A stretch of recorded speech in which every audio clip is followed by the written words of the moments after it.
The silence that followed Mrs. Fortescue's collapse stretched like a held breath, broken only by the soft drip of spilled tea from her overturned cup and the distant sound of voices from the garden party. Guests who remained blissfully unaware of the tragedy that had just unfolded in the conservatory. Dr. Haydock remained kneeling beside the lifeless form, his fingers pressed against Mrs. Fortescue's wrist in what had become a purely ceremonial gesture. When he finally looked up, his face bore the grim expression of a medical man who had seen enough suspicious deaths to recognize the unmistakable signs. "I'm afraid there's nothing more to be done," he said quietly, rising to his feet with deliberate care. "Mrs. Fortescue has passed away." He paused, his professional training clearly warring with the social delicacy of the situation. "The circumstances are unusual enough to warrant official attention. I must ask that everyone remain here in the conservatory until the authorities arrive, and that nothing be disturbed." Mr. Blackwood, who had been hovering anxiously beside Mrs. Fortescue's chair, seemed to crumple at the doctor's words. His face, which had maintained its London polish throughout the afternoon's various tensions, now showed the raw grief of a man who had lost something precious. "But she was perfectly well just moments ago," he protested, his voice breaking slightly. "We were discussing the final arrangements for tomorrow's valuation of Harold's collection. She seemed quite herself, perhaps a bit tired from the afternoon's unpleasantness, but certainly not ill." Mrs. Bantry had pressed her handkerchief to her mouth, her eyes wide with the particular horror of a hostess whose carefully orchestrated event had gone catastrophically wrong. Yet her breeding and years of managing social crises served her well in this moment of genuine emergency. "Henderson," she called to her butler, who had appeared in the doorway at the first sound of distress, "please telephone the police immediately. Ask for Inspector Slack. He knows the house and the village." Timothy Dane had moved protectively closer to his mother, whose breathing had become increasingly labored in the aftermath of the shock. The young man's nervous energy, which had been evident throughout the afternoon, now seemed to intensify into something approaching panic. His hands shook visibly as he reached for his mother's teacup, ostensibly to move it out of harm's way, but Miss Marple observed that his movements were those of someone whose nerves were stretched to the breaking point. "Mother, perhaps you should lie down," he murmured, but Mrs. Dane shook her head with surprising firmness, despite her obvious distress. "I'll be quite all right, dear boy, though I must say this is almost shocking." Her voice carried the tremulous quality of someone fighting to maintain composure, but Miss Marple noticed that her eyes remained sharp and observant, taking in the reactions of the other guests with the keen attention of someone who understood that they were all now part of something far more serious than a social gathering. Mrs. Weatherby, who had been uncharacteristically silent since Mrs. Fortescue's collapse, now found her voice with a vengeance. "I suppose we shouldn't be entirely surprised," she declared, her tone carrying the satisfied edge of someone whose dire predictions had been vindicated. "The strain of recent events, the unseemly behavior with certain persons present, it's hardly shocking that it should come to this." The accusation hung in the air like incense, heavy and inescapable. Mr. Blackwood's head snapped up, his grief temporarily displaced by indignation. "If you're suggesting that my friendship with Mrs. Fortescue contributed to her death, madam, you are both cruel and mistaken. Constance was in excellent health and spirits. This is—" He gestured helplessly at the scene before them. "This is something else entirely." Miss Marple, who had remained quietly in her chair throughout the initial chaos, now spoke for the first time since the tragedy had unfolded. "Dr. Haydock," she said gently, "forgive me for asking, but in your professional opinion, would you say that Mrs. Fortescue's symptoms were consistent with a natural cause?" The doctor's hesitation was brief but telling. The onset was very sudden, and the presentation, well, it's difficult to say with certainty without proper examination. But no, Miss Marple, I cannot say with confidence that this was a natural death. The symptoms suggest the possibility of poisoning. The word fell into the conservatory like a stone into still water, sending ripples of shock and fear through the assembled guests. Miss Sarah Pemberton, who had been standing near the conservatory entrance, took an involuntary step backward. Mr. Richard Cray, who had maintained an air of professional detachment throughout the afternoon's various dramas, now seemed to realize that his position as an outsider to the village's social dynamics might prove problematic. Within 20 minutes, Inspector Slack arrived with the purposeful stride of a man who viewed any deviation from village routine as a personal affront. He entered the conservatory with his cap tucked under his arm, his features set in the comfortably skeptical expression that had disconcerted many a nervous village liar. His small, sharp eyes took in the scene with methodical attention, cataloguing details with the precision of a clerk taking inventory. Mrs. Bantry, Doctor, Reverend. He nodded to each in turn. I'm sorry, very sorry indeed. Now then, I understand we've had a death under suspicious circumstances. His gaze moved to the covered form and tightened. Dr. Haydock, what can you tell me? The onset was dramatic and sudden, Dr. Haydock replied carefully. Too sudden for natural causes, in my professional opinion. There may have been an unusual odor at the moment of collapse, though I cannot be certain. The symptoms suggest we may be looking at something quite unpleasant indeed. Inspector Slack's mouth twitched in what might have been a smile on a more genial face. We generally are when I'm called.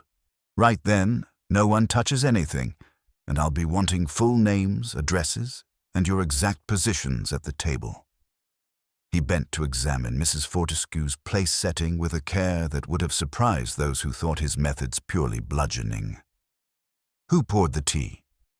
I did, Mrs. Bantry replied, holding herself with admirable composure.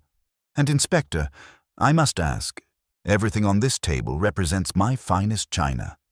If we could keep any damage to a minimum, I would be most grateful.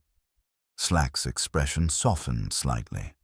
We'll do what we can, Mrs. Bantry. He pointed a blunt finger at the scattered sugar crystals beside Mrs. Fortescue's saucer. Now then, she takes sugar, does she? Miss Marple was the one who answered, not from any desire to display knowledge, but because in her experience, useful information did no good when kept to oneself.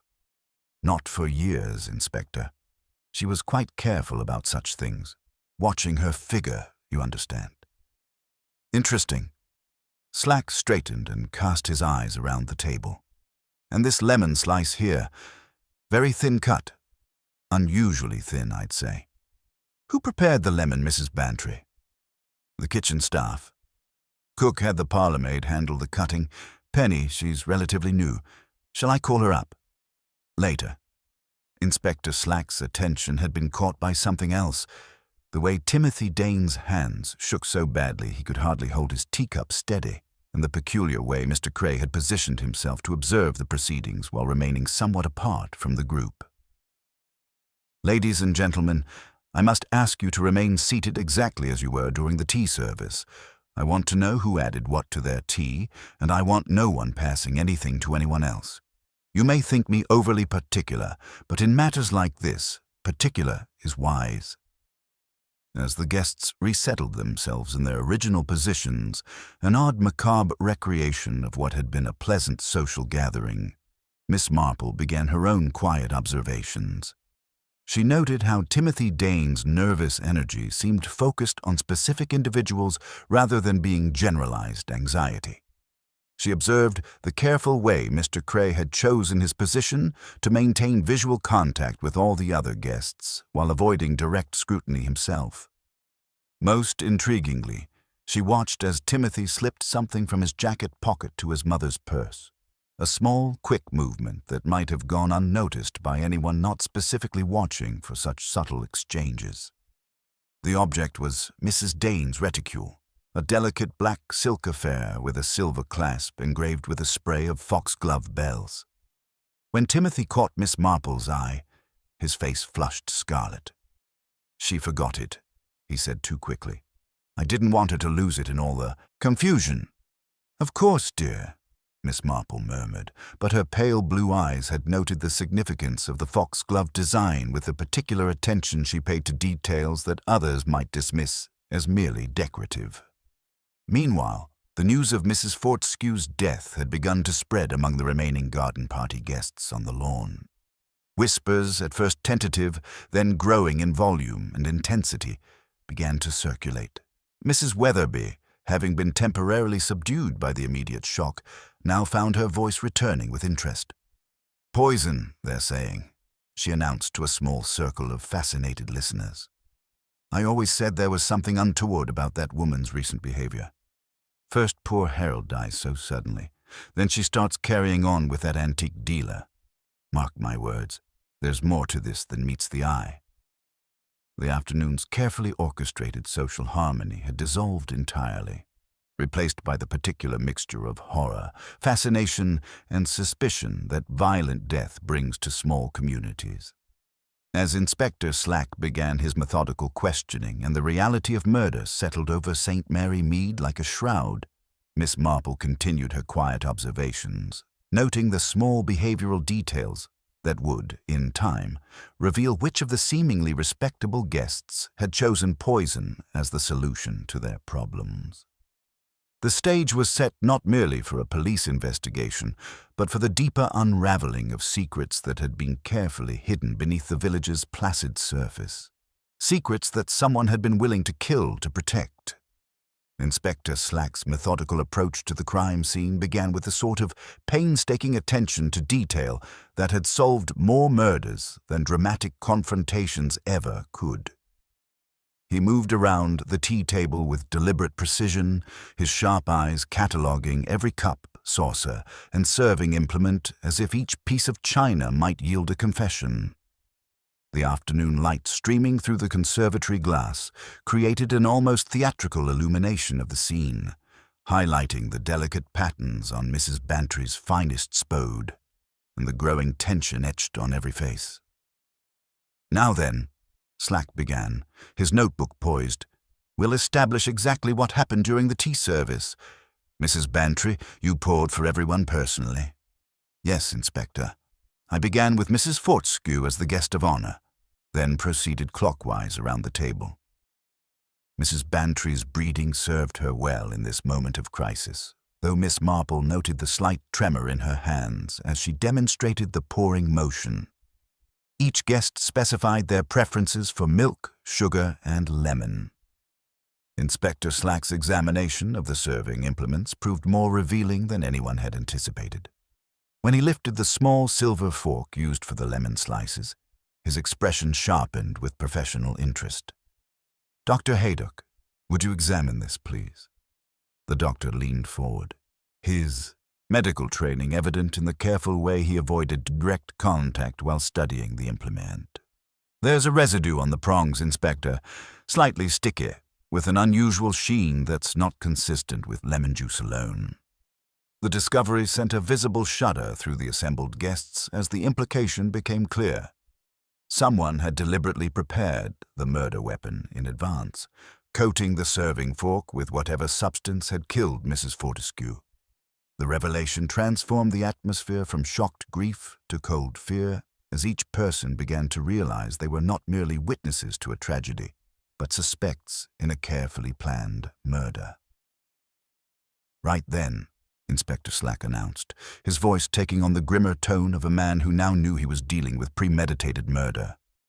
"I'll need to speak with the kitchen staff first. Henderson, fetch the girl who prepared the lemons." Penny arrived with the red hands and anxious expression of a servant suddenly thrust into the center of official attention. Her testimony proved more significant than her nervous demeanor initially suggested. "I cut the lemons in the kitchen, sir, just as cook instructed. Made them very thin, like Miss Bantry prefers for her tea parties." "Anyone else in the kitchen while you were working?" "Cook, of course, and Elsie from the scullery, but also—" Penny hesitated, twisting her apron with nervous fingers. "Mr. Cray came through, sir. Said the telephone in the back hall wasn't working for his London call. Asked for a glass of water and used the kitchen telephone instead." Miss Marple's pale blue eyes sharpened with interest at this detail. In her experience, people often revealed their true intentions through seemingly innocent requests for assistance. "How long was Mr. Cray in the kitchen, Penny?" "Not long, miss. Just time enough for his telephone call and the water. But he did ask about the tea preparations. Said he was curious about English customs, being new to the village.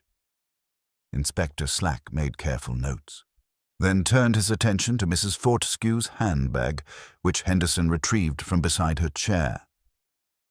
Among the usual contents, handkerchief, coin purse, and powder compact, was a folded sheet of cheap writing paper that made everyone lean forward with anticipation. Slack smoothed out the anonymous note with professional care. The message was brief but chilling. When decent folk are in mourning, they do not indulge themselves. Return what isn't yours. If you don't know what I mean, you will by evening. Interesting penmanship, Miss Marple observed mildly, studying the careful, evenly spaced letters. Someone who practices neatness, Inspector. The spacing is very deliberate. Not the hasty scrawl of genuine anger, but the controlled writing of someone who planned this message carefully. The individual interviews that followed revealed layers of complexity that extended far beyond simple village gossip. Mr. Gerald Blackwood, questioned, first due to his intimate relationship with the deceased, provided crucial information about the missing antiques from Harold Fortescue's collection. Constance had been increasingly worried about several valuable pieces that had disappeared after Harold's funeral. Blackwood explained, his grief evident, but his account precise. A Meissen figurine, Georgian silver candlesticks, and most importantly, a Renaissance bronze that Harold particularly treasured. We were conducting a complete inventory when this happened. And did Mrs. Fortescue suspect anyone in particular? Blackwood hesitated, loyalty warring with necessity. She had concerns about Timothy Dane, not malicious suspicions, you understand, but she knew about his financial difficulties and was aware he'd had access to the house during the funeral arrangements. When Timothy Dane himself was questioned, his nervous energy became even more pronounced. His hands shook as he attempted to explain his recent interactions with Mrs. Fortescue, and his answers came in short, defensive bursts that suggested considerable internal pressure. There had been some questions about the bank's handling of Mr. Fortescue's estate, Timothy admitted reluctantly. Mr. Cray wanted everything documented properly, said there had been irregularities that needed investigation. Inspector Slack's interest sharpened immediately. What sort of irregularities, Mr. Dane? Substantial cash withdrawals in the weeks before Mr. Fortescue's death. Nearly £3,000, taken in cash without proper documentation of purpose. Mr. Cray said it was highly irregular for someone of Mr. Fortescue's standing. This revelation cast the afternoon's events in an entirely new light. Miss Marple, listening with the careful attention she had learned to apply to human behavior, began to see patterns emerging that suggested something far more complex than simple theft and murder. If Harold Fortescue had been withdrawing large sums of cash before his death, and if valuable antiques were now missing, the possibility emerged of systematic financial manipulation that had been months in the making. "Inspector," Miss Marple said quietly during a brief pause in the questioning, "might I share an observation? I once watched a parlor trick at the Women's Institute where a conjurer made apple slices change position on a plate simply by pressing with a fork. The audience member who chose what appeared to be the top slice was actually selecting the bottom one." Slack looked puzzled. "Your point, Miss Marple?" "Simply that if the lemon slices were thin enough and damp enough, someone familiar with such techniques could easily ensure that a treated slice ended up in Mrs. Fortescue's cup, regardless of which slice she appeared to choose. It would require only a moment's manipulation with the serving fork." The implication was chilling in its simplicity. Someone at the tea table had not only prepared poison in advance, but had also mastered the technique necessary to ensure it reached its intended victim without detection. This was not a crime of passion or opportunity, but a carefully orchestrated murder that had been planned with meticulous attention to detail. As the afternoon shadows lengthened and the investigation continued, it became increasingly clear that the peaceful facade of St. Mary Mead had concealed secrets far darker than anyone had imagined. The combination of missing antiques, mysterious cash withdrawals, and now premeditated murder suggested a web of financial crime and personal desperation that had finally culminated in death. Miss Marple settled back in her chair, her knitting needles resuming their gentle rhythm as she processed the emerging pattern of evidence. In her experience, murder was rarely an isolated act, but rather the final, desperate move in a longer game of deception and greed. Someone in the conservatory had been playing that game for months, and Mrs. Constance Fortescue had died because she had come too close to discovering the truth. The real question now was not simply who had killed Mrs. Fortescue, but what larger crime they had been willing to commit murder to conceal. Inspector Slack's methodical approach to reconstructing the crime began with what he termed, with characteristic bluntness, sorting out who did what to whom and when. He positioned each guest exactly as they had been seated during the fatal tea service, transforming the conservatory into a careful recreation of the moments leading to Mrs. Fortescue's death. The afternoon light, now slanting at a different angle through the glass, cast new shadows across the scene, lending an almost theatrical quality to the proceedings. "We'll establish the exact sequence," Slack announced, his notebook ready. "Mrs. Bantry, you poured for each guest personally, beginning with Mrs. Fortescue as guest of honor." "Yes, Inspector." I proceeded clockwise around the table, asking each person their preferences for milk, sugar, and lemon. Mrs. Bantry's demonstration of the pouring ritual was precise despite her obvious distress. Mrs. Fortescue requested lemon, though as Miss Marple mentioned, she was somewhat particular about when she took it. The forensic examination of the serving implements proved more revealing than anyone had anticipated. When Inspector Slack lifted the small silver fork used for the lemon slices, his expression sharpened with professional interest. The implement bore traces of a sticky residue that caught the light with an unusual sheen, something far more complex than simple lemon juice. "Dr. Haydock," Slack called, "your opinion on this residue?" The doctor examined the fork with medical precision, careful to avoid direct contact. "There's definitely a coating on the prongs, Inspector. Slightly viscous, with properties that suggest a concentrated preparation.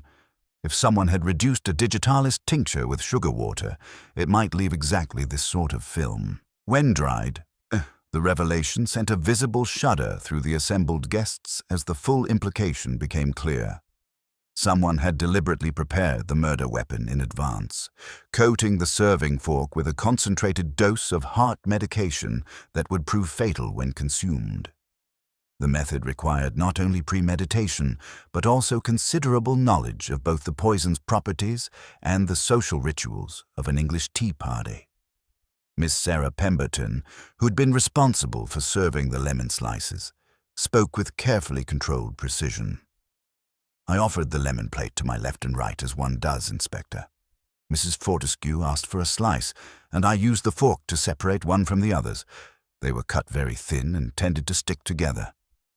"Did anyone else handle the lemon fork before you used it?" "I cannot say with certainty.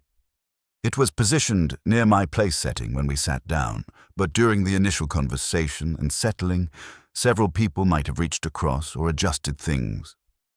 Inspector Slack's attention was drawn to a detail that others had overlooked. A single lemon pip, flattened and translucent, adhering to the underside of the fork handle rather than the prongs. It was the sort of small oversight that suggested haste or nervousness during the preparation. A tiny flaw in what had otherwise been a carefully orchestrated murder. The investigation's focus then shifted to the broader context of Harold Fortescue's mysterious final weeks, and as testimonies revealed a pattern of behavior that suggested the late collector had been under considerable pressure before his death. Mr. Gerald Blackwood provided crucial information about Harold's state of mind during their final conversations. Harold had become increasingly anxious about his collection, Blackwood explained, his grief evident, but his account precise. He mentioned several times that he suspected someone was providing detailed information about his acquisitions to outside parties. collectors or dealers who shouldn't have known such intimate details about his holdings. And these suspicions were based on what evidence? A man approached me in London several weeks ago, claiming to represent a private collector interested in Harold's Renaissance bronze. He knew far too much. Specific pieces, their provenance, even their exact locations within Harold's house. The sort of detailed knowledge that could only come from someone with regular access to the collection.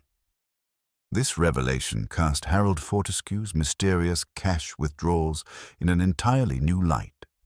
If the collector had been paying blackmail to someone who was systematically betraying information about his treasures, it would explain both his anxiety and his reluctance to involve the authorities in what he might have seen as a personal failure of judgment. Timothy Dane's interview proved particularly revealing, though perhaps not in the way Inspector Slack initially expected.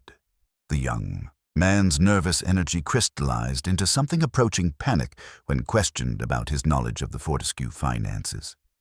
"Mr. Fortescue never discussed his personal business with me directly," Timothy insisted, his hands shaking visibly. "But I did process those cash withdrawals, and yes, they were highly unusual. Large amounts, always in cash, always without documentation of purpose." "Did you discuss these irregularities with anyone?" Timothy's hesitation was brief but telling.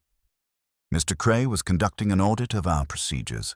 He noted the pattern and asked me to prepare a summary of Mr. Fortescue's recent transactions." The mention of Richard Cray's involvement drew sharp attention from several quarters. The London banker's presence in the kitchen during the lemon preparation, his knowledge of the Fortescue finances, and his position as an outsider to village loyalties made him a compelling suspect. Yet when questioned, Cray maintained his professional composure with the smooth confidence of someone accustomed to official scrutiny. "The irregular withdrawals occurred before my arrival and under Mr. Pemberton's oversight," Cray stated with urbane precision. "I was brought here specifically to address such procedural lapses. As for my presence in the kitchen, I made a brief telephone call when the back hall telephone failed. I had no motive to involve myself in village melodrama."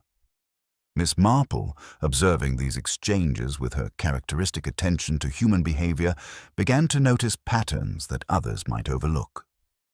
Mrs. Vera Dane's protective posture toward her son suggested knowledge that extended beyond maternal concern.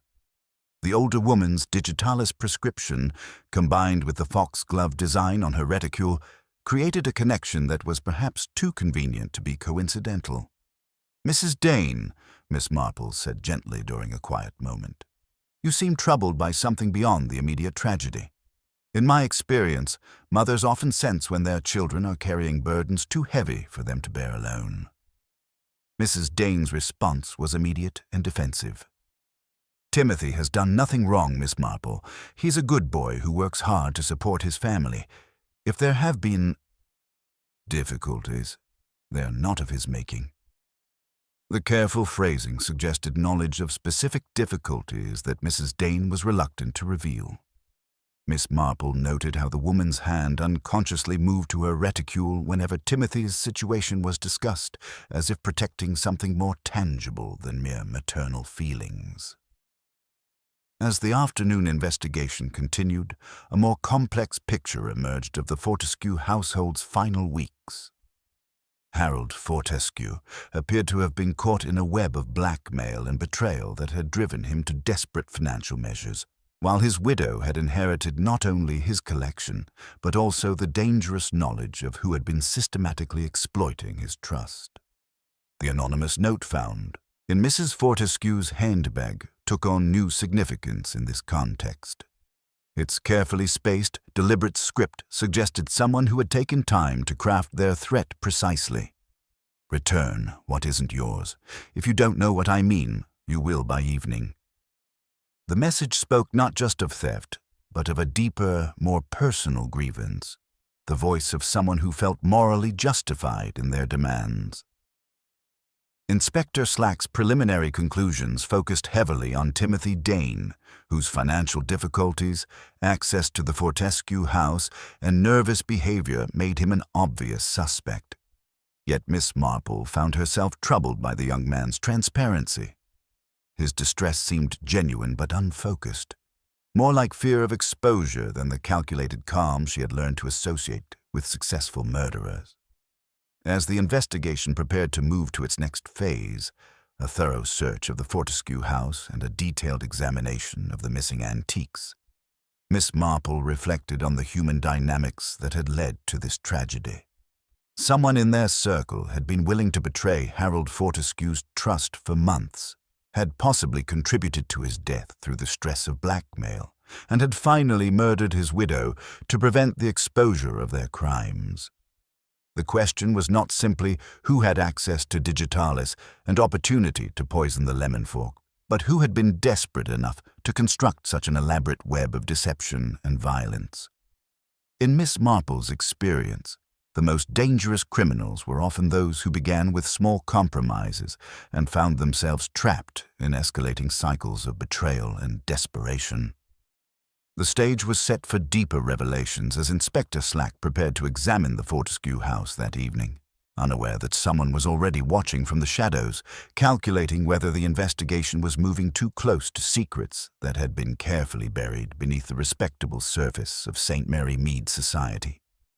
The examination of the Fortescue house that evening proved far more revealing than Inspector Slack had anticipated, though the revelations came in the form of carefully hidden secrets rather than obvious clues.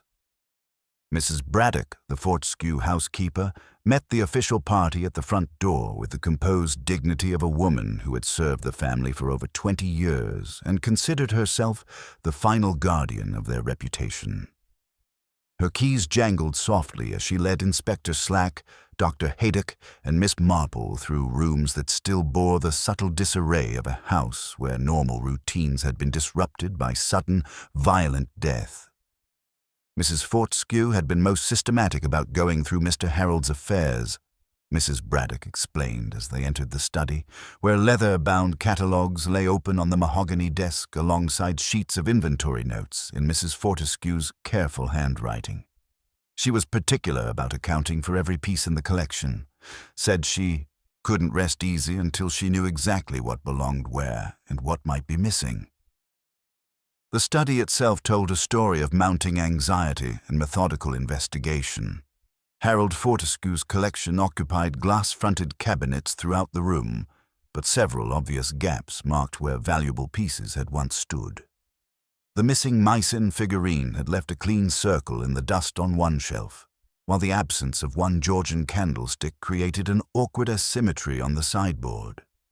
Inspector Slack examined Mrs. Fortescue's inventory notes with professional interest, noting items marked as "Query," "Verify location," and others annotated with "Confirm with GB," clearly referring to Gerald Blackwood's expert assessment. But it was Miss Marple who noticed the small leather notebook tucked beneath the inventory papers, its pages filled with what Mrs. Fortescue had labeled her curiosity book. She kept a record of anyone who showed unusual interest in the collection, Mrs. Braddock explained when questioned.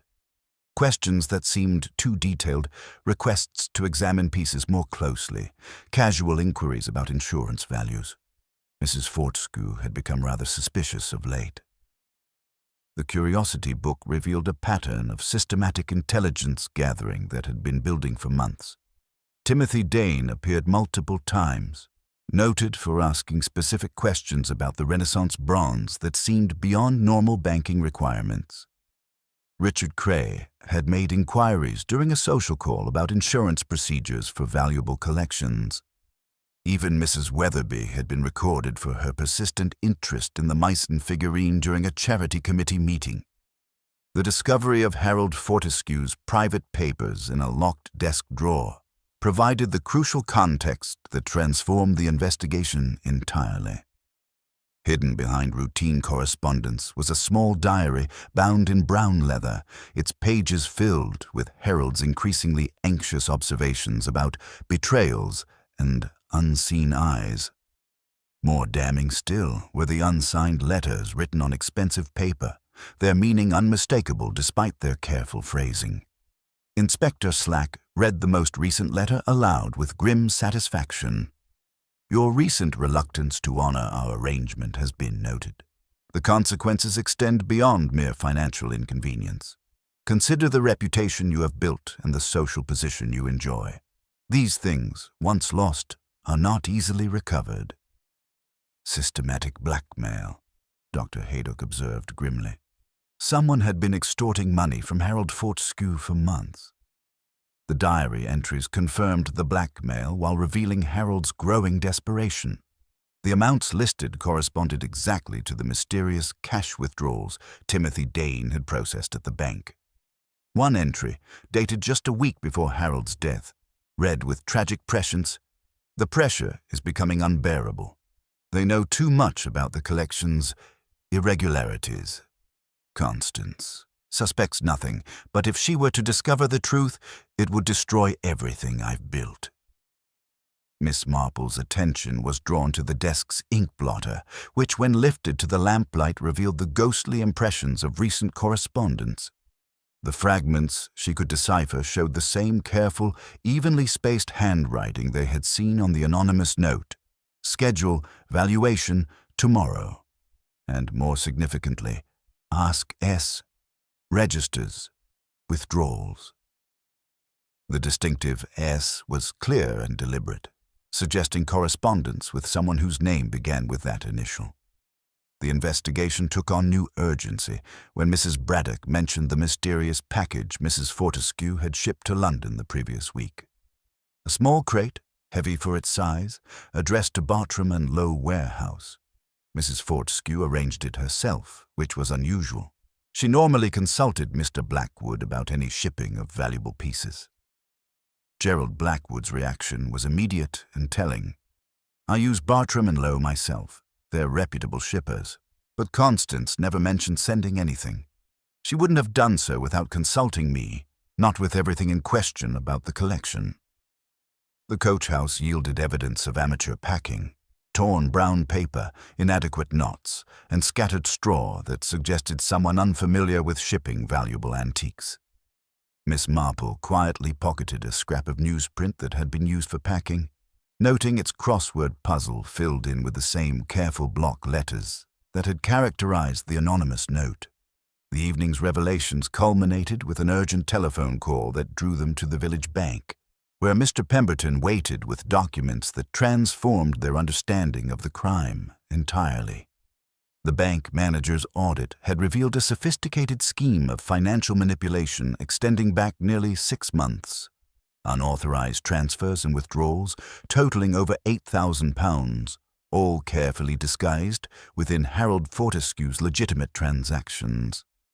The perpetrator had detailed knowledge of our procedures. Mr. Pemberton explained, his professional shame evident. They knew exactly how our audit systems work and structured the thefts to avoid detection during routine reviews. This required inside access to files and the ability to create convincing documentation. As they prepared to return to the village, the full scope of the crime began to emerge. Someone had been systematically looting Harold Fortescue's accounts, while simultaneously blackmailing him, using knowledge of irregularities in his collection's provenance as leverage. Mrs. Fortescue's murder was not simply about missing antiques or personal grudges, but about covering up months of sophisticated financial crime that had finally been threatened with exposure by the widow's methodical investigation. It was as they walked back through the village lanes that Timothy Dane appeared from the shadows, breathless and desperate. His approach to Miss Marple, ignoring Inspector Slack's authority with the reckless urgency of youth, suggested someone who had reached the breaking point of whatever secret he had been carrying. "Miss Marple," he blurted, his voice cracking with strain, "could I speak with you? Alone? It's about the bank. There's something you need to know before everyone decides what they already think. And it can't wait until morning." Inspector Slack's mouth tightened with professional suspicion. "Anything you have to say to Miss Marple, you can say in front of me, young man." Timothy's gaze flickered between Miss Marple's serene face and the inspector's stern expression, his internal struggle visible in the lamplight. Whatever calculation had brought him running through the village streets wavered, then firmed with the desperate courage of someone who had nothing left to lose. It's about the irregularities Mr. Cray discovered, Timothy said finally, his words tumbling out in a rush. About the missing money and the collection. Everyone thinks they know what happened, but they're wrong. And if I don't tell someone the truth tonight, an innocent person is going to hang for crimes they didn't commit. The stage was set for revelations that would either damn Timothy Dane completely or redirect the investigation toward secrets that ran even deeper than anyone had yet imagined. Miss Marple, observing the young man's genuine anguish with the experienced eye of someone who had learned to distinguish between guilt and fear, prepared to listen to what might prove to be the key that would unlock the entire mystery. They assembled in Mrs. Bantry's morning room, where the familiar comfort of chintz chairs and the gentle tick of the mantel clock provided a stark contrast to the gravity of Timothy's confession. Mrs. Bantry supplied tea that none of them truly wanted, her breeding compelling her to maintain the rituals of hospitality even in these extraordinary circumstances. Inspector Slack remained standing with deliberate intent, while Miss Marple positioned herself where the young man could see her clearly, understanding that his desperation required the gentle encouragement that only genuine sympathy could provide. Timothy's eyes sought Miss Marple's face first, as if drawing strength from her serene presence. "It isn't what everyone thinks," he began, his voice hoarse with strain. "About Mrs. Fortescue and the missing money. I didn't steal anything, not in the way you mean." His hands trembled as he struggled to find words adequate to the complexity of his situation. "Mr. Fortescue came to me months ago, not to Mr. Pemberton, but directly to me. He said he had discovered something terrible about his collection, something that could destroy his reputation if it became known." Inspector Slack's notebook remained poised, but his expression had shifted from suspicion to professional attention. "What sort of discovery, Mr. Dane?" "Forgeries," Timothy whispered, the word falling into the room like a stone into still water. Mr. Fortescue had learned that several of his most prized pieces, items he'd owned for years, were sophisticated copies. Someone had been systematically replacing his genuine antiques with expertly crafted forgeries, probably over many months. The revelation transformed their understanding of Harold Fortescue's final weeks entirely. Instead of a man succumbing to blackmail, he emerged as someone desperately trying to recover his stolen property while protecting his reputation as a serious collector. The mysterious cash withdrawals suddenly made perfect sense. They were payments to buy back his own genuine pieces from whoever had stolen them. Mr. Fortescue was terrified that Mrs. Fortescue would discover what had happened. Timothy continued, his voice growing stronger as the burden of secrecy lifted. He said it would destroy her faith in his judgment and ruin everything he'd built. So he came to me, knowing about Mother's medical expenses, knowing I needed the extra income he offered for handling discreet transactions. Miss Marple's pale blue eyes sharpened with interest at this detail. "And did Mr. Fortescue suspect who was responsible for the thefts?" Timothy nodded miserably. "In his final weeks, yes. He'd been meeting someone in London who claimed to be an intermediary, someone who said they'd purchased the pieces in good faith and were willing to return them for what they'd paid. But Mr. Fortescue began to suspect this intermediary was actually the original thief, selling his own stolen goods back to him at inflated prices. The pattern that emerged was even more sinister than simple theft. Someone had been conducting a sophisticated art fraud, combining intimate knowledge of the Fortescue collection with the expertise to create convincing forgeries and the psychological manipulation necessary to extort money from Harold's pride and shame. Dr. Haydock, who had been listening with growing medical interest, now spoke with professional authority. Harold's death was attributed to heart failure brought on by stress. Given the pressure he was under, that diagnosis becomes much more significant. The strain of this deception was literally killing him. As Timothy's account continued, another disturbing element emerged. Mr. Cray arrived at the bank just as everything was reaching its crisis point. He found the irregularities in the accounts almost immediately. He's very thorough, very sharp. But instead of reporting me, he offered me a way out. Inspector Slack's attention sharpened immediately. What sort of way out? He said if I cooperated, if I helped him expose the true extent of the fraud, he would ensure I wasn't prosecuted. He suspected a larger scheme and wanted me to gather evidence, to watch everyone. Timothy's face flushed with shame. He even asked specific questions about Mother's Digitalist prescription, said it was a powerful drug and one needed to be careful with it. This detail sent a chill through Miss Marple that had nothing to do with the evening air. The foxglove design on Mrs. Dane's reticule, the digitalis residue on the lemon fork, the knowledge of the drug's lethal properties. The pieces were aligning in a pattern that suggested something far more calculated than crimes of opportunity. Timothy reached into his jacket with shaking hands and withdrew a flat envelope softened by anxious handling. "I kept records," he said simply. "When Mrs. Fortescue died, I panicked and hid them in Mother's bag. But you need to see what's inside." Inspector Slack opened the envelope with professional care, revealing carbon copies of bank documents, small photographs of ledger pages, and 3 items that proved far more significant than their modest appearance suggested.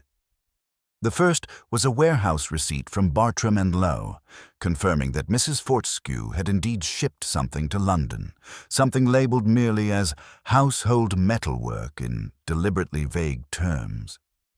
The second item made Miss Marple's breath catch slightly, a library book slip bearing the careful, evenly spaced block letters that matched exactly the anonymous note found in Mrs. Fortescue's handbag. The handwriting was too distinctive to be coincidental, too practiced to be disguised. The third was a torn scrap of newsprint from a crossword puzzle, its grid filled in with the same meticulous capitals. A faint stain on one corner might have been lemon juice, and the careful precision of each letter spoke of someone who made neatness a habit rather than an effort. "Where did you find this crossword?" Miss Marple asked gently. "In the coach house at the Fortescues 3 days ago," Timothy replied. "Mrs. Fortescue had sent me to collect keys from Mrs. Braddock. The coach house was open with packing materials scattered about, and this was on the floor near the workbench." Inspector Slack studied the evidence with growing satisfaction. The handwriting analysis alone would interest a magistrate considerably, and this warehouse receipt ties directly to Mrs. Fortescue's banking records. He looked up at Timothy. "You said you never saw clearly who left you the anonymous instructions." "A figure in a dark coat, always muffled. A woman, I thought, by the way she moved. And there was a scent, violets, but not the old-fashioned kind. Something sharper, more modern." Miss Marple could place that scent with uncomfortable precision, the sort of violet cologne favored by young women who wished to seem fresh and contemporary. She had noticed it earlier on Miss Sarah Pemberton's scarf after her confrontation with Mr. Cray, though she was careful not to leap to conclusions based on fragrance alone. Their investigation was interrupted by Henderson's appearance in the doorway, his usually composed demeanor showing cracks of genuine distress. "Inspector, there's a telephone call from the Fortescue house. Mrs. Braddock says there's been a break-in." The urgency of this development sent them hurrying through the village lanes toward the Fortescue house, where they found Mrs. Braddock waiting with a poker in her hand and the grim satisfaction of someone whose vigilance had been vindicated. The study showed clear signs of systematic searching, drawers pulled, paper scattered, the carpet creased by someone who had worked quickly but with specific objectives. "The curiosity book is gone," Mrs. Braddock announced without preamble. "The one Miss Marple noticed this afternoon, and they took the desk blotter entirely, left the wood looking naked as a newborn. But Mrs. Braddock's foresight had preserved the most crucial evidence. I'm not a fool, Inspector. When I saw you leave that diary on the desk, I put it away with my own things. Sat in the hall with this poker and dared anyone to ask for it." The wastebasket yielded one final, telling clue. A crescent of lemon peel wrapped in paper, bearing the same crystalline residue they had found on the serving fork. Someone had returned to dispose of evidence from the murder weapon's preparation, but had been interrupted or had simply miscalculated the thoroughness required to eliminate all traces. As they prepared to leave, Mrs. Braddock produced a small metal tag that had been dropped beneath the hall table. "Bartram and Lowe," Inspector Slack read from the stamped surface.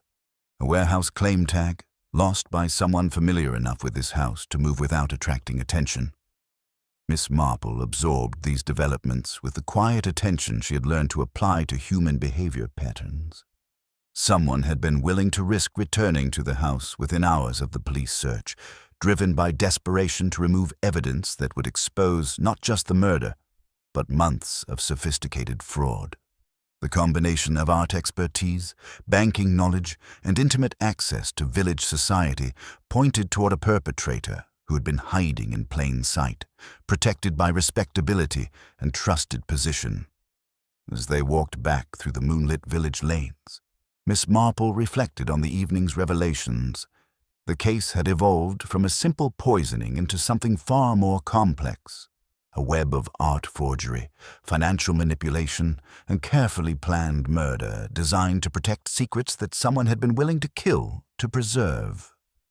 The question was no longer simply who had access to digitalis and opportunity to poison the lemon fork, but who possessed the combination of artistic knowledge, banking access, and cold calculation necessary to orchestrate such an elaborate scheme.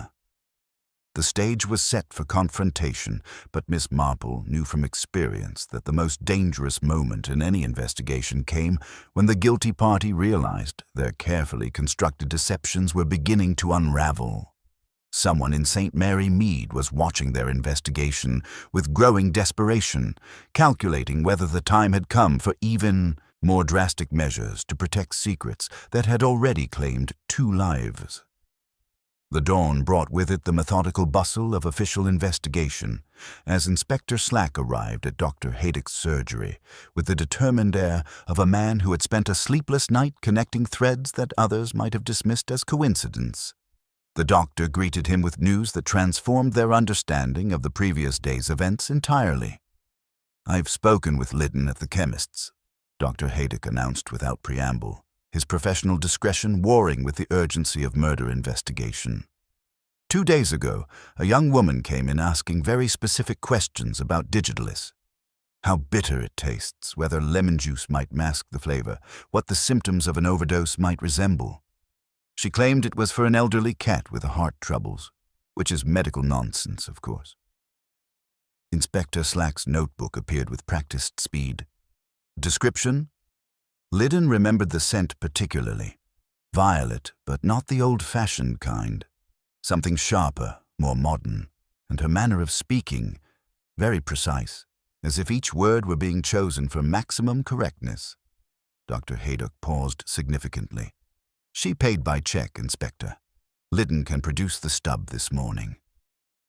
Miss Marple, who had arrived at the surgery with the early morning punctuality of someone whose curiosity had overcome her usual regard for social proprieties, absorbed this information with the quiet attention she reserved for truly significant revelations. "How very thorough of Mr. Liddon to remember such details," she observed mildly, "though I've often noticed that people recall scents and gestures more clearly than faces. One cannot disguise one's natural habits as easily as one's appearance." The check stub, when produced, bore the careful block capitals that had already made themselves notorious in the investigation. More significantly, it was drawn on Mr. Pemberton's account at the village bank, signed with the same meticulous precision that had characterized the anonymous note found in Mrs. Fortescue's handbag.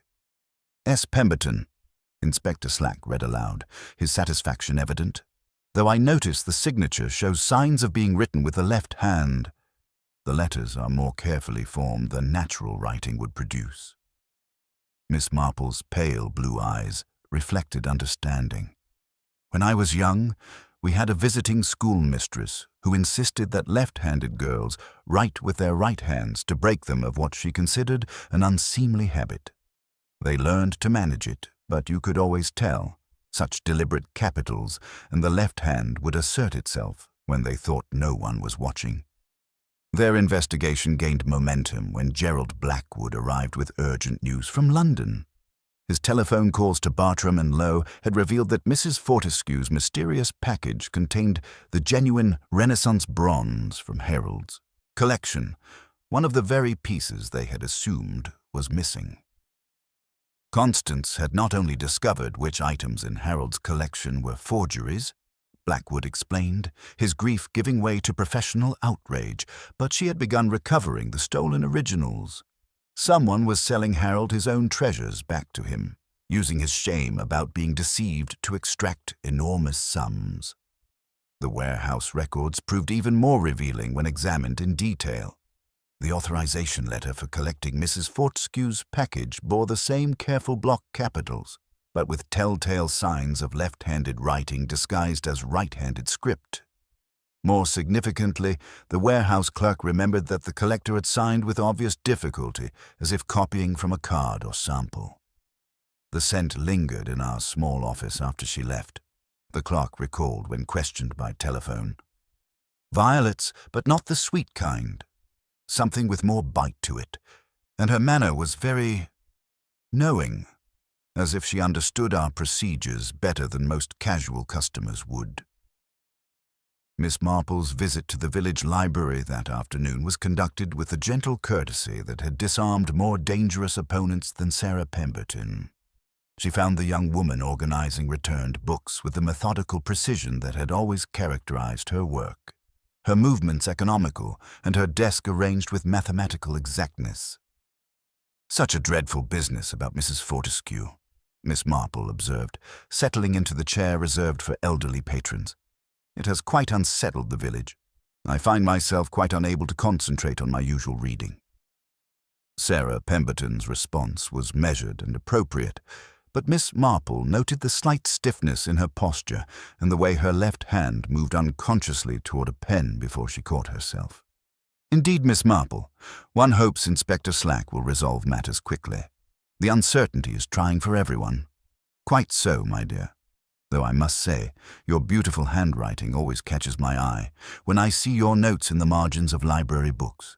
Such careful, even letters, almost like printing, really. It reminds me of the penmanship lessons we had when I was a girl." The compliment produced a barely perceptible flush of color in Sarah's cheeks. "My father always emphasized the importance of legible writing.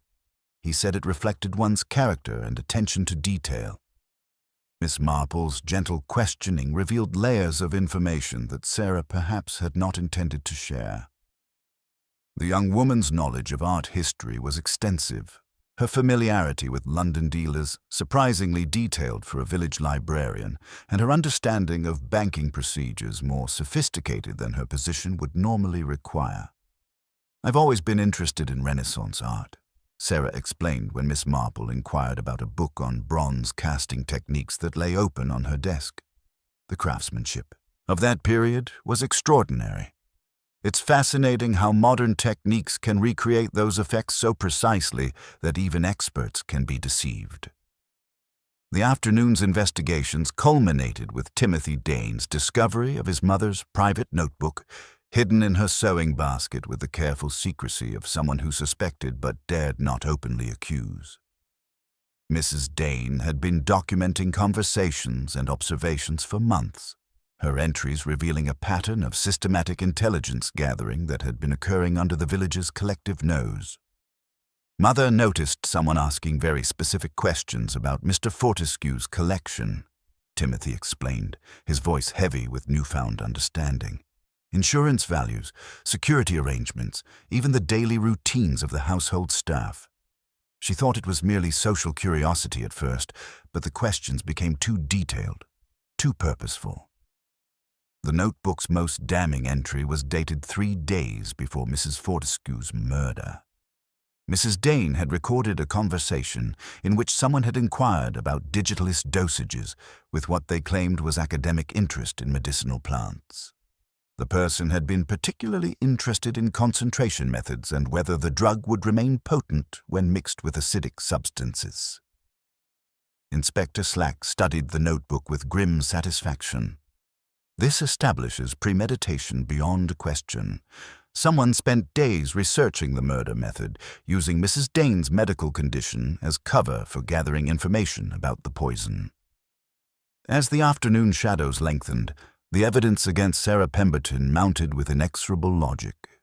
Her artistic knowledge, her access to banking procedures through her father, her distinctive handwriting, her modern violet scent, and now her documented inquiries about both the Fortescue collection and digitalist properties created a pattern that was becoming impossible to dismiss as coincidence.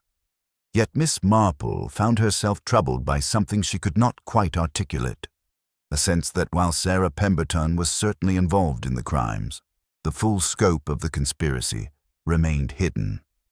In her experience, the most dangerous criminals were often those who appeared to be working alone while actually serving larger, more sophisticated operations.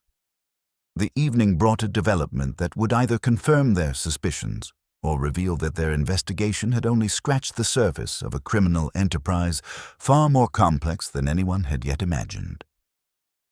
Inspector Slack's telephone rang with the sharp insistence of urgent news, and the voice on the other end would either provide the final piece of their puzzle or shatter their carefully constructed theory entirely.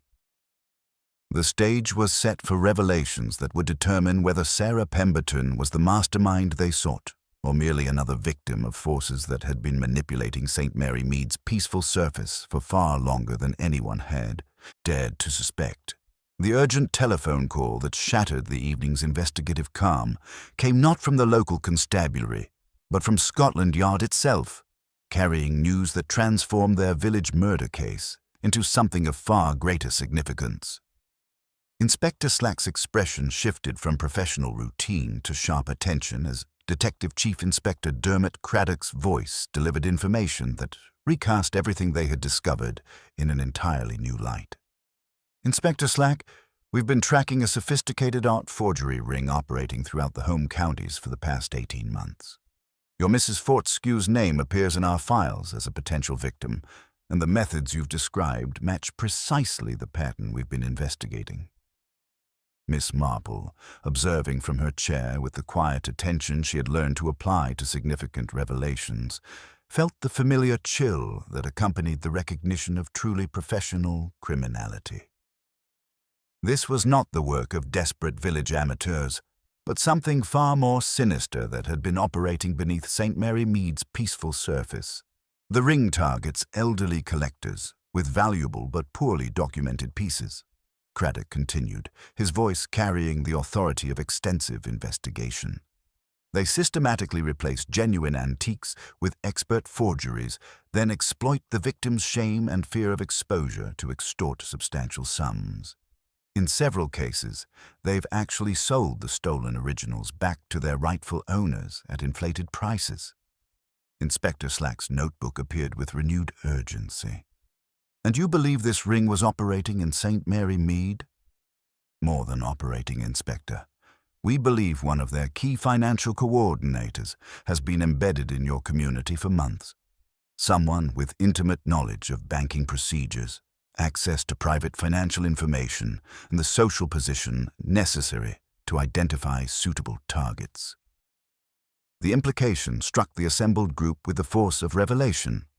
Richard Cray's sudden arrival in the village, his immediate focus on Harold Fortescue's irregular transactions, his sophisticated knowledge of audit procedures, all of it suddenly made chilling sense. He had not come to investigate financial irregularities. He had come to facilitate them. Dr. Haydock was the first to voice what they were all thinking. Then Harold Fortescue's cash withdrawals weren't payments to blackmailers. They were payments to buy back his own stolen property. Precisely, came Craddock's confirmation. The psychological pressure is enormous. Collectors like Mr. Fortescue would rather bankrupt themselves than admit they'd been systematically deceived. The shame becomes a weapon more powerful than any direct threat.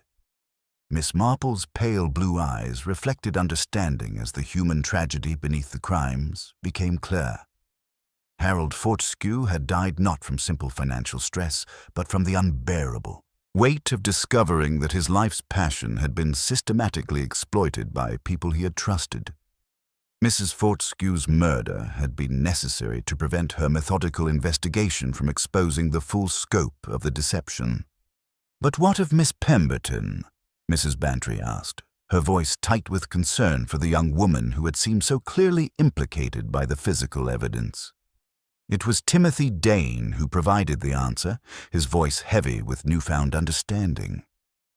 Mr. Cray asked very specific questions about the village, who had access to which houses, who understood art, who might be trusted with discreet inquiries. He was particularly interested in Miss Pemberton's knowledge of Renaissance pieces and her father's position at the bank. The pattern that emerged was even more sophisticated than simple criminal recruitment.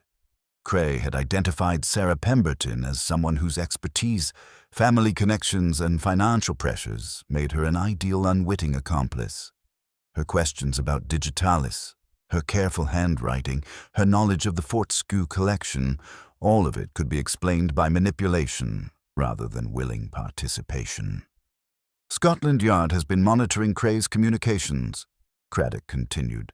"We believe he's preparing to leave the country now that Mrs. Fortescue has been eliminated. But we need to move carefully. If he suspects surveillance, he'll simply disappear, and we'll lose our chance to expose the entire network." Inspector Slack's mind was already working through the tactical implications. "What sort of evidence would you need to make arrests stick?" "Documentation of the forgery process, records of the financial transactions, and most importantly, testimony from local accomplices who can detail how the scheme operated.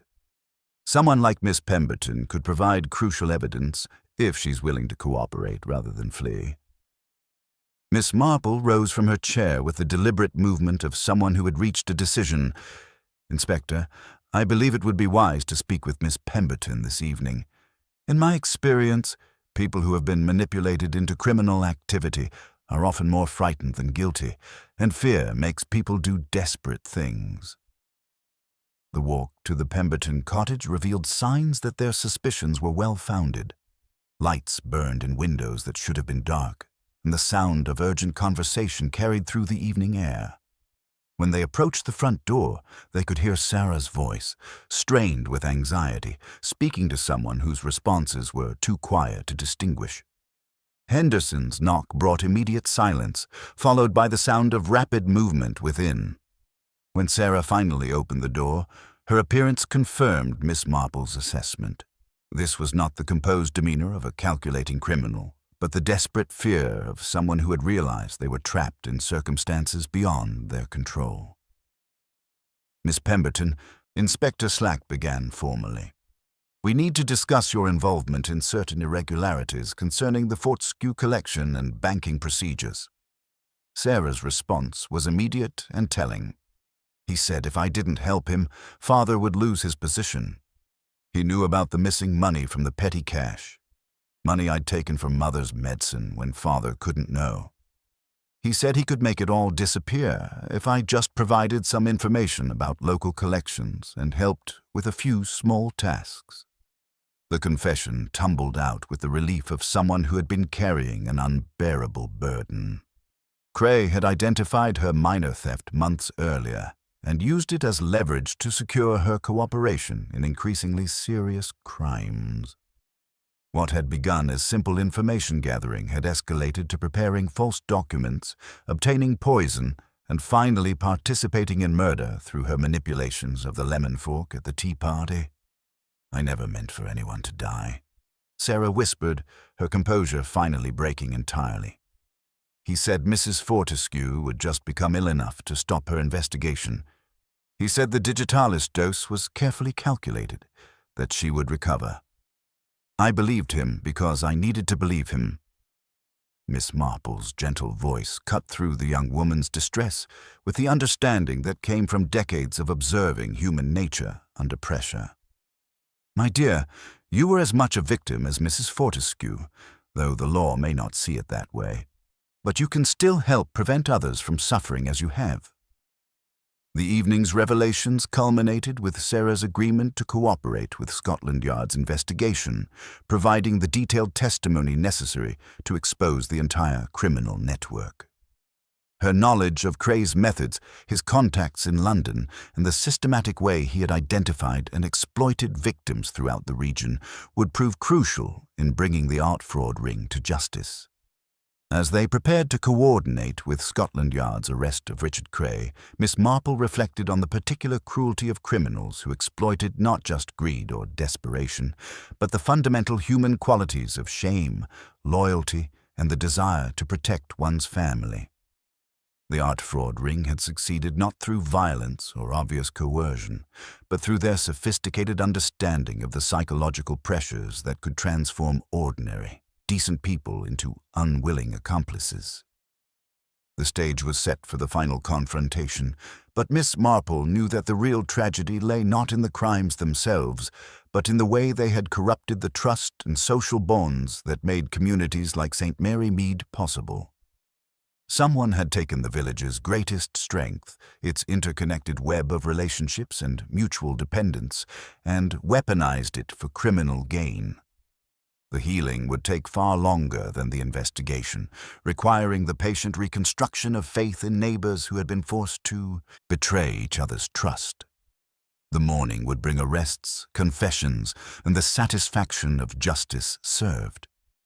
But tonight, in the lamplight of the Pemberton cottage, Miss Marple saw only the human cost of sophisticated evil and the long work of forgiveness that lay ahead for a community that had learned how easily its virtues could be turned against itself. The coordination with Scotland Yard proceeded with the methodical precision that Detective Chief Inspector Craddock brought to dismantling sophisticated criminal enterprises, though Miss Marple observed that the most crucial elements would depend not on official procedures, but on understanding the particular psychology of desperate people making final calculations.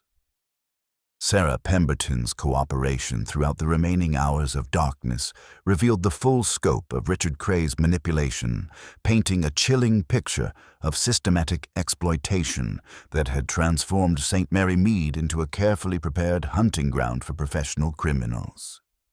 Her detailed testimony demonstrated how Creag had arrived with comprehensive intelligence about potential targets, complete financial profiles of elderly collectors, and a thorough understanding of the social dynamics that could be exploited to gain access to private homes and valuable collections. The art fraud ring operated with clinical precision, developing psychological profiles that identified not just those with valuable collections, but those whose personalities made them susceptible to shame-based manipulation. Harold Fortescue had been selected not merely for his Renaissance bronze and Georgian silver, but because his pride in his collecting expertise made him particularly vulnerable to the humiliation of discovering he had been systematically deceived. He knew exactly which questions to ask. Sarah explained, her voice steady despite the magnitude of her confession. About insurance policies, about family histories, about who might be vulnerable to financial pressure. He made it seem like natural curiosity, like the sort of background research any new resident might conduct. Miss Marple listened to these revelations with the quiet attention she reserved for truly significant insights into human nature. "In my experience," she observed to Craddock during a brief pause in the questioning, "the most dangerous criminals are those who understand that people's virtues can be more easily exploited than their vices. Pride, loyalty, shame.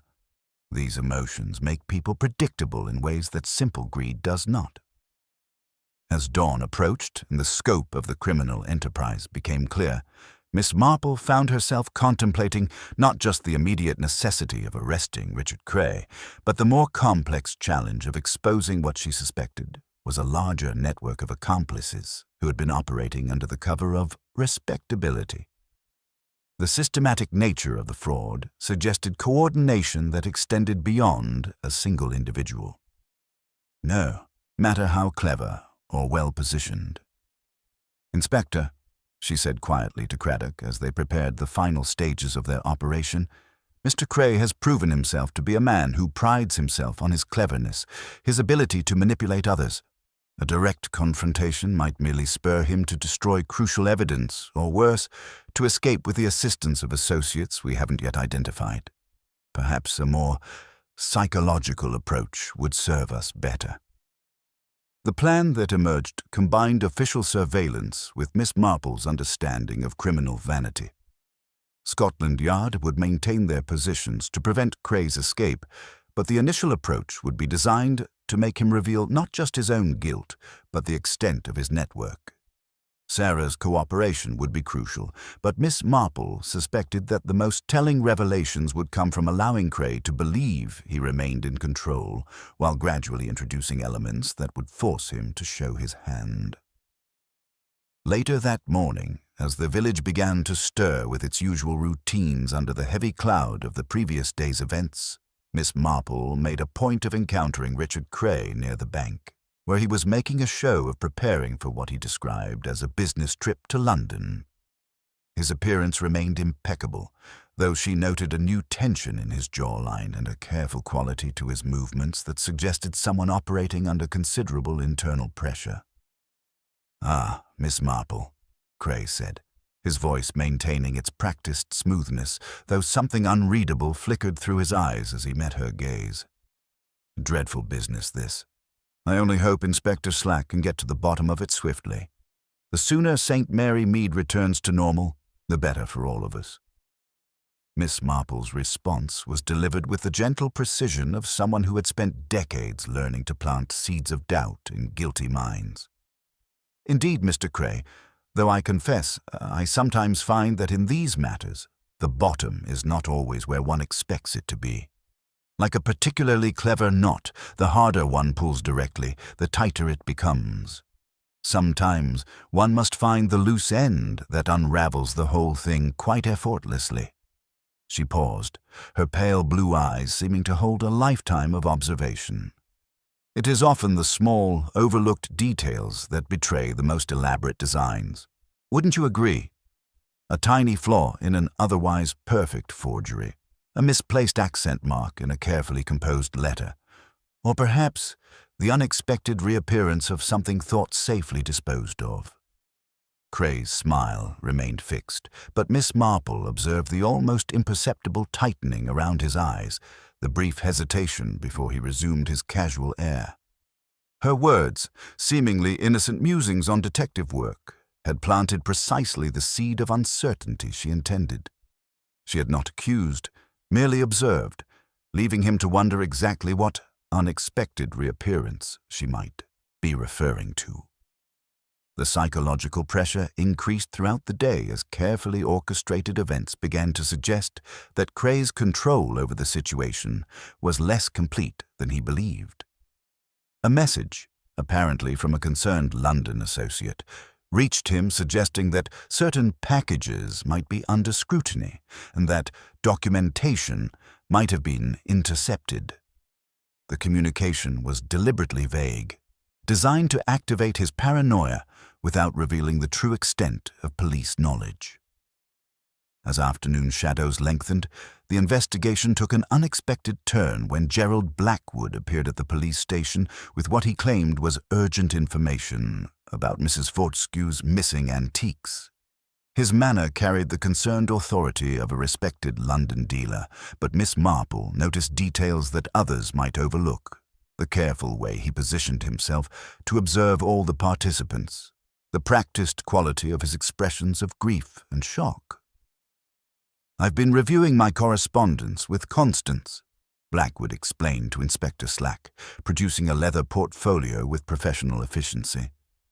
"I believe I may have overlooked something significant about the pattern of thefts from Harold's collection." But when Miss Marple casually mentioned her recent reading about bronze casting techniques and the telltale seams that revealed authentic pieces, Blackwood's response betrayed knowledge that could only come from intimate familiarity with the stolen items. His unconscious reference to specific flaws in the Fortescue bronze, described with the precision of someone who had examined it closely, revealed an involvement that extended far beyond legitimate dealer consultation. The web of deception was unraveling with the inexorable logic that Miss Marple had learned to recognize in cases where multiple guilty parties began to realize their carefully constructed alibis were collapsing. Cray's financial manipulation, Sarah's coerced assistance, and now Blackwood's art expertise had combined to create a criminal enterprise that had been systematically exploiting the trust and social bonds of St. Mary Mead for months. As evening approached and the final confrontation drew near, Miss Marple reflected on the particular cruelty of criminals who weaponize the fundamental human qualities of shame, loyalty, and the desire to protect one's reputation. The art fraud ring had succeeded not through violence or obvious coercion, but through their sophisticated understanding of the psychological pressures that could transform ordinary, decent people into unwilling accomplices. The stage was set for revelations that would either expose the full extent of the conspiracy or demonstrate that even Miss Marple's understanding of human nature had its limits when confronted with criminal sophistication that had been months in the making. Someone in St. Mary Mead was preparing for a final, desperate gamble, calculating whether the time had come for measures even more drastic than murder to protect secrets that had already claimed 2 lives. The final coordination with Scotland Yard proceeded with the methodical precision that Detective Chief Inspector Craddock brought to dismantling sophisticated criminal enterprises. Though Miss Marple understood that the most crucial moment would depend not on official procedures, but on understanding the particular vanity of criminals who prided themselves on their intellectual superiority. Sarah Pemberton's cooperation had provided the framework of evidence, but Miss Marple recognized that both Richard Cray and Gerald Blackwood would need to be maneuvered into revealing themselves through their own psychological weaknesses, rather than mere confrontation with facts. The morning brought news from London that transformed their understanding of the criminal enterprise entirely. Scotland Yard's surveillance of the Bartram and Lowe warehouse had revealed systematic documentation of the art fraud ring's operations, including detailed records of genuine pieces that had been systematically replaced with expert forgeries throughout the home counties. The sophistication of the operation extended far beyond St. Mary Mead, encompassing a network of corrupt dealers, forgers, and financial manipulators who had been exploiting elderly collectors for over 2 years. The beauty of their system, Craddock explained to the assembled group, was its psychological sophistication. They didn't simply steal valuable pieces. They exploited their victims' pride and shame, making them willing participants in their own financial destruction. Miss Marple listened to these revelations with the quiet attention she reserved for truly significant insights into criminal psychology. "In my experience," she observed, "the most dangerous criminals are those who understand that people's virtues can be more easily exploited than their vices. Pride, loyalty, shame, these emotions make people predictable in ways that simple greed does not." The trap that Miss Marple devised combined official coordination with her deep understanding of criminal vanity. Rather than a direct confrontation, she suggested what she termed a small theatrical performance that would allow the guilty parties to reveal themselves through their own reactions to carefully planted information. The setting would be Mrs. Bantry's drawing room, ostensibly for a final review of Mrs. Fortescue's estate matters, but actually designed to create the psychological pressure necessary to force confessions from criminals who believed themselves too clever to be caught. That afternoon, as the key participants assembled under the pretense of resolving final questions about the missing antiques, Miss Marple arranged her evidence with deliberate precision. The warehouse receipt from Bartram and Lowe lay beside photographs of the lemon forks residue, while Sarah's signed confession provided context for the systematic manipulation that had made murder possible. Most significantly, she had positioned a small Renaissance bronze, not the missing piece but one recovered from Blackwood's London workshop, in the center of the arrangement. Gerald Blackwood arrived with his usual urbane composure, though Miss Marple observed the subtle signs of tension that suggested a man operating under considerable internal pressure. Richard Cray followed shortly after, his London polish intact, but his movements carrying the careful quality of someone who suspected surveillance. Both men maintained their facades of helpful cooperation, but Miss Marple could see the calculations behind their eyes as they assessed the room, the company, and the implications of the evidence displayed. "Gentlemen," Miss Marple began with the gentle courtesy that had disarmed more dangerous opponents, "I find myself quite puzzled by certain inconsistencies that have emerged during our investigation. Perhaps you might help clarify some details about Renaissance bronzes and their authentication." She lifted the small bronze with careful attention to its surface details.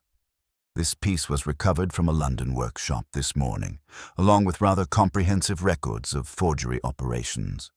What strikes me as particularly interesting is this tiny seam along the base, barely visible but quite distinctive to anyone who has examined the original piece closely."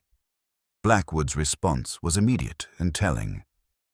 "That seam is characteristic of authentic Renaissance casting techniques," he said with automatic professional authority. "The forgers often miss such subtle details when creating copies." Miss Marple's pale blue eyes sharpened with interest. "How very knowledgeable of you, Mr. Blackwood. Though I confess, I am puzzled by something. You see, this particular bronze is actually the forgery. The original, which Mrs. Fortescue shipped to London for safekeeping, has no such seam. Someone familiar with the authentic piece would know that the seam indicates the copy, not the original." The silence that followed was profound and revealing. Blackwood's face went through a series of expressions: confusion, calculation, and finally, the terrible recognition that his own expertise had betrayed him. His intimate knowledge of the authentic piece, demonstrated through his automatic correction, could only have come from systematic examination during the forgery process. Richard Cray's reaction proved equally damning. His hand moved unconsciously toward his jacket pocket, then stopped as he realized he was being observed. "Mr. Cray," Miss Marple said gently, "you're reaching for something. Perhaps the notebook you've been using to coordinate your various business arrangements." The psychological pressure that had been building throughout the afternoon reached its breaking point as both men realized their carefully constructed deceptions had been systematically dismantled. Cray's London sophistication dissolved entirely, replaced by the desperate calculation of someone whose elaborate schemes had been methodically exposed. "You don't understand the complexity of what we achieved," Cray said, his voice losing its practiced smoothness. "Harold Fortescue was already dying from the stress of discovering the forgeries. We were simply recovering what was rightfully ours while accelerating the inevitable."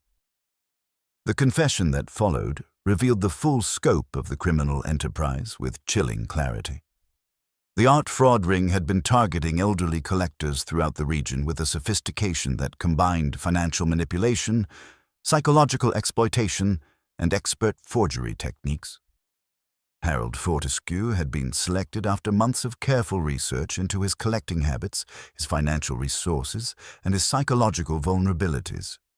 Blackwood's role had been to provide the artistic expertise necessary for creating convincing forgeries while simultaneously serving as the legitimate dealer who could sell the stolen originals to unsuspecting collectors. His relationship with Mrs. Fortescue had been entirely calculated, designed to give him intimate access to the collection while providing cover for his frequent visits to the house. Constance was becoming too methodical in her investigation, Blackwood admitted, his professional mask finally slipping entirely. She had identified specific pieces as forgeries and was beginning to trace their origins. Her curiosity book contained detailed records of everyone who had shown unusual interest in the collection, including precise notes about my own inquiries that would have exposed the entire operation. Sarah Pemberton's involvement, as Miss Marple had suspected, proved to be the result of systematic manipulation rather than willing criminality. Cray had identified her minor theft of petty cash months earlier and used it as leverage to secure her cooperation in increasingly serious crimes, culminating in her unwitting participation in murder through the poisoned lemon fork. As Detective Chief Inspector Craddock placed both men under arrest, Miss Marple reflected on the particular tragedy of crimes that corrupted not just their immediate victims, but the entire social fabric of a community. The criminals had weaponized the fundamental human qualities of shame, loyalty, and the desire to protect one's reputation, transforming St. Mary Mead's greatest strength, its interconnected web of relationships and mutual trust, into a vulnerability that could be systematically exploited. The evening's revelations concluded with the recovery of detailed records that would allow Scotland Yard to dismantle the entire art fraud network, protecting other potential victims throughout the region. But as the official proceedings wound down and the criminals were led away, Miss Marple found herself contemplating not the satisfaction of justice served, but the long work of healing that lay ahead for a community that had learned how easily its virtues could be turned against itself. The real tragedy, she reflected, lay not in the crimes themselves, but in the way they had corrupted the trust and social bonds that made places like St. Mary Mead possible. Someone had taken the village's most precious qualities, its willingness to help neighbors in distress, its respect for privacy and discretion, its assumption that familiar faces could be trusted, and weaponized them for criminal gain. The healing would take far longer than the investigation, requiring the patient reconstruction of faith in neighbors who had been forced to betray each other's trust. Yet as Miss Marple gathered her knitting and prepared for the final resolution of this complex case, she carried with her the quiet satisfaction of knowing that sometimes, at least, the forces of decency could prevail over even the most sophisticated evil, provided one understood that the real battle was not against criminal cleverness, but against the corruption of human trust itself. The final coordination with Scotland Yard proceeded with the methodical precision that Detective Chief Inspector Craddock brought to dismantling sophisticated criminal enterprises, though Miss Marple understood that the most crucial moment would depend not on official procedures, but on understanding the particular vanity of criminals who prided themselves on their intellectual superiority. Sarah Pemberton's cooperation had provided the framework of evidence, but Miss Marple recognized that both Richard Cray and Gerald Blackwood would need to be maneuvered into revealing themselves through their own psychological weaknesses, rather than mere confrontation with facts. The morning brought news from London that transformed their understanding of the criminal enterprise entirely. Scotland Yard's surveillance of the Bartram and Low warehouse had revealed systematic documentation of the art fraud ring's operations, including detailed records of genuine pieces that had been systematically replaced with expert forgeries throughout the home counties. The sophistication of the operation extended far beyond St. Mary Mead, encompassing a network of corrupt dealers, forgers, and financial manipulators who had been exploiting elderly collectors for over 2 years. The beauty of their system, Craddock explained to the assembled group, was its psychological sophistication. They didn't simply steal valuable pieces. They exploited their victims' pride and shame, making them willing participants in their own financial destruction. Miss Marple listened to these revelations with the quiet attention she reserved for truly significant insights into criminal psychology. "In my experience," she observed, "the most dangerous criminals are those who understand that people's virtues can be more easily exploited than their vices. Pride, loyalty, shame, these emotions make people predictable in ways that simple greed does not." The trap that Miss Marple devised combined official coordination with her deep understanding of criminal vanity. Rather than a direct confrontation, she suggested what she termed a small theatrical performance that would allow the guilty parties to reveal themselves through their own reactions to carefully planted information. The setting would be Mrs. Bantry's drawing room, ostensibly for a final review of Mrs. Fortescue's estate matters, but actually designed to create the psychological pressure necessary to force confessions from criminals who believe themselves too clever to be caught. That afternoon, as the key participants assembled under the pretense of resolving final questions about the missing antiques, Miss Marple arranged her evidence with deliberate precision. The warehouse receipt from Bartram and Lowe lay beside photographs of the lemon forks residue, while Sarah's signed confession provided context for the systematic manipulation that had made murder possible. Most significantly, she had positioned a small Renaissance bronze, not the missing piece, but one recovered from Blackwood's London workshop, in the center of the arrangement. Gerald Blackwood arrived with his usual urbane composure, though Miss Marple observed the subtle signs of tension that suggested a man operating under considerable internal pressure. Richard Cray followed shortly after, his London polish intact, but his movements carrying the careful quality of someone who suspected surveillance. Both men maintained their facades of helpful cooperation, but Miss Marple could see the calculations behind their eyes as they assessed the room, the company, and the implications of the evidence displayed. "Gentlemen," Miss Marple began with a gentle courtesy that had disarmed more dangerous opponents, "I find myself quite puzzled by certain inconsistencies that have emerged during our investigation. Perhaps you might help clarify some details about Renaissance bronzes and their authentication." She lifted the small bronze with careful attention to its surface details.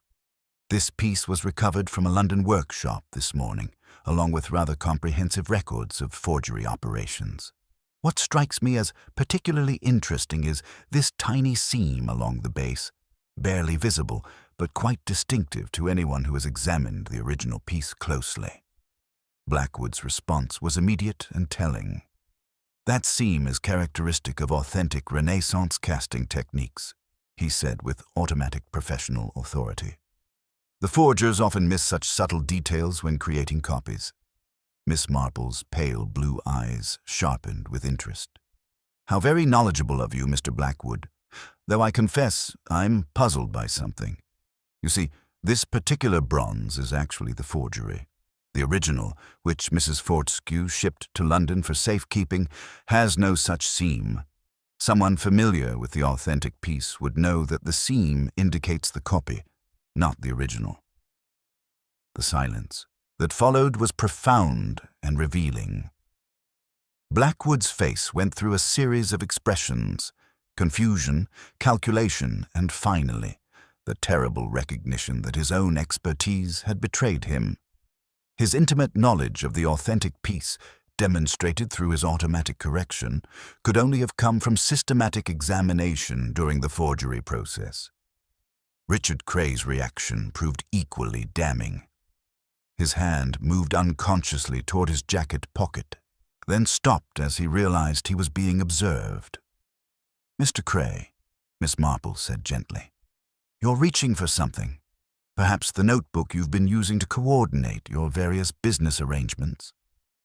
The psychological pressure that had been building throughout the afternoon reached its breaking point as both men realized their carefully constructed deceptions had been systematically dismantled.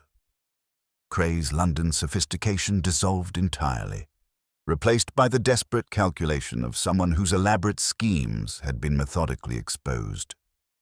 "You don't understand the complexity of what we achieved," Cray said, his voice losing its practiced smoothness. "Harold Fortescue was already dying from the stress of discovering the forgeries. We were simply recovering what was rightfully ours, while accelerating the inevitable." The confession that followed revealed the full scope of the criminal enterprise with chilling clarity. The art fraud ring had been targeting elderly collectors throughout the region with a sophistication that combined financial manipulation, psychological exploitation, and expert forgery techniques. Harold Fortescue had been selected after months of careful research into his collecting habits, his financial resources, and his psychological vulnerabilities. Blackwood's role had been to provide the artistic expertise necessary for creating convincing forgeries while simultaneously serving as the legitimate dealer. who could sell the stolen originals to unsuspecting collectors. His relationship with Mrs. Fortescue had been entirely calculated, designed to give him intimate access to the collection while providing cover for his frequent visits to the house. Constance was becoming too methodical in her investigation, Blackwood admitted, his professional mask finally slipping entirely. She had identified specific pieces as forgeries and was beginning to trace their origins. Her curiosity book contained detailed records of everyone who had shown unusual interest in the collection, including precise notes about my own inquiries that would have exposed the entire operation. Sarah Pemberton's involvement, as Miss Marple had suspected, proved to be the result of systematic manipulation rather than willing criminality. Cray had identified her minor theft of petty cash months earlier and used it as leverage to secure her cooperation in increasingly serious crimes, culminating in her unwitting participation in murder through the poisoned lemon fork. As Detective Chief Inspector Craddock placed both men under arrest, Miss Marple reflected on the particular tragedy of crimes that corrupted not just their immediate victims, but the entire social fabric of a community.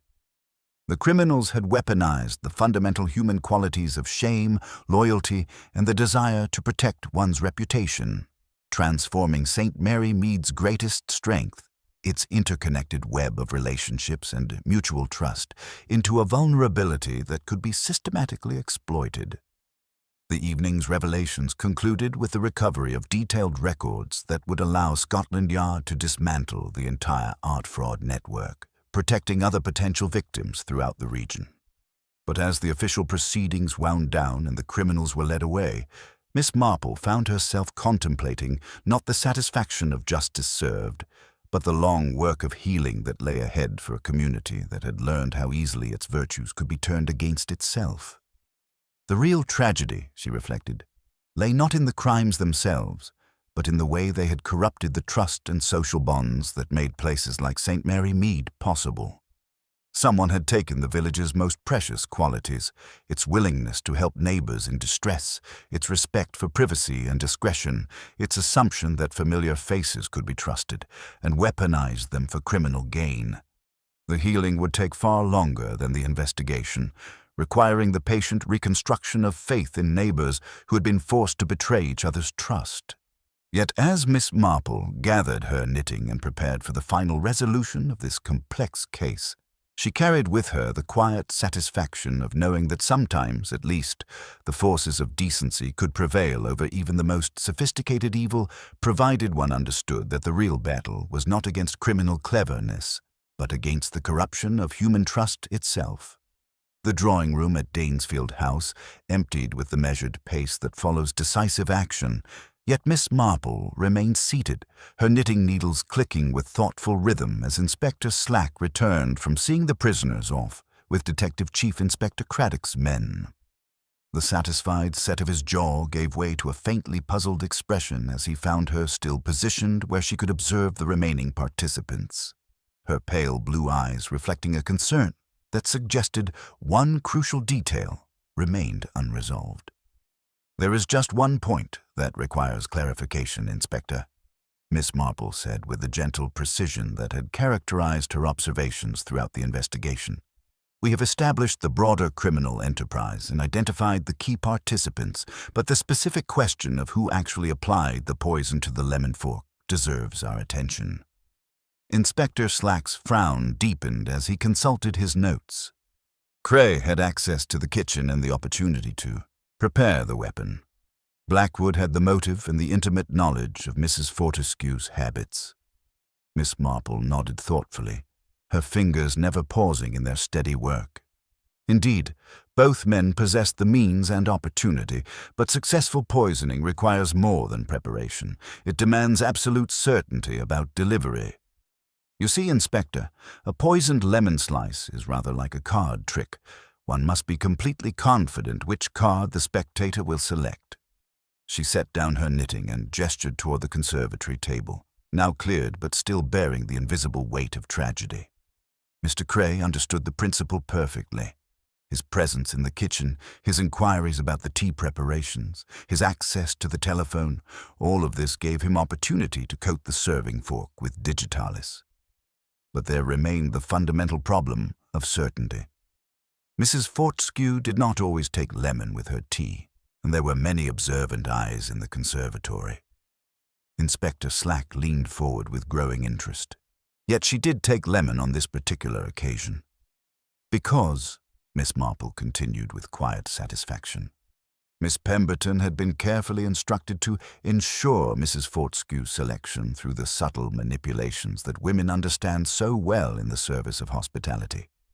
Poor Sarah believed she was administering a dose that would cause temporary illness only. Her inquiries at the chemist's, that check with its overly careful block capitals, all very unfortunate, but she is not a killer by nature. The full picture began to emerge with chilling clarity.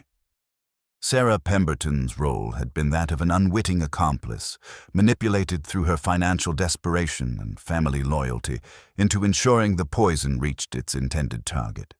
But the actual application of the deadly substance required someone with both intimate access and the cold calculation necessary for murder.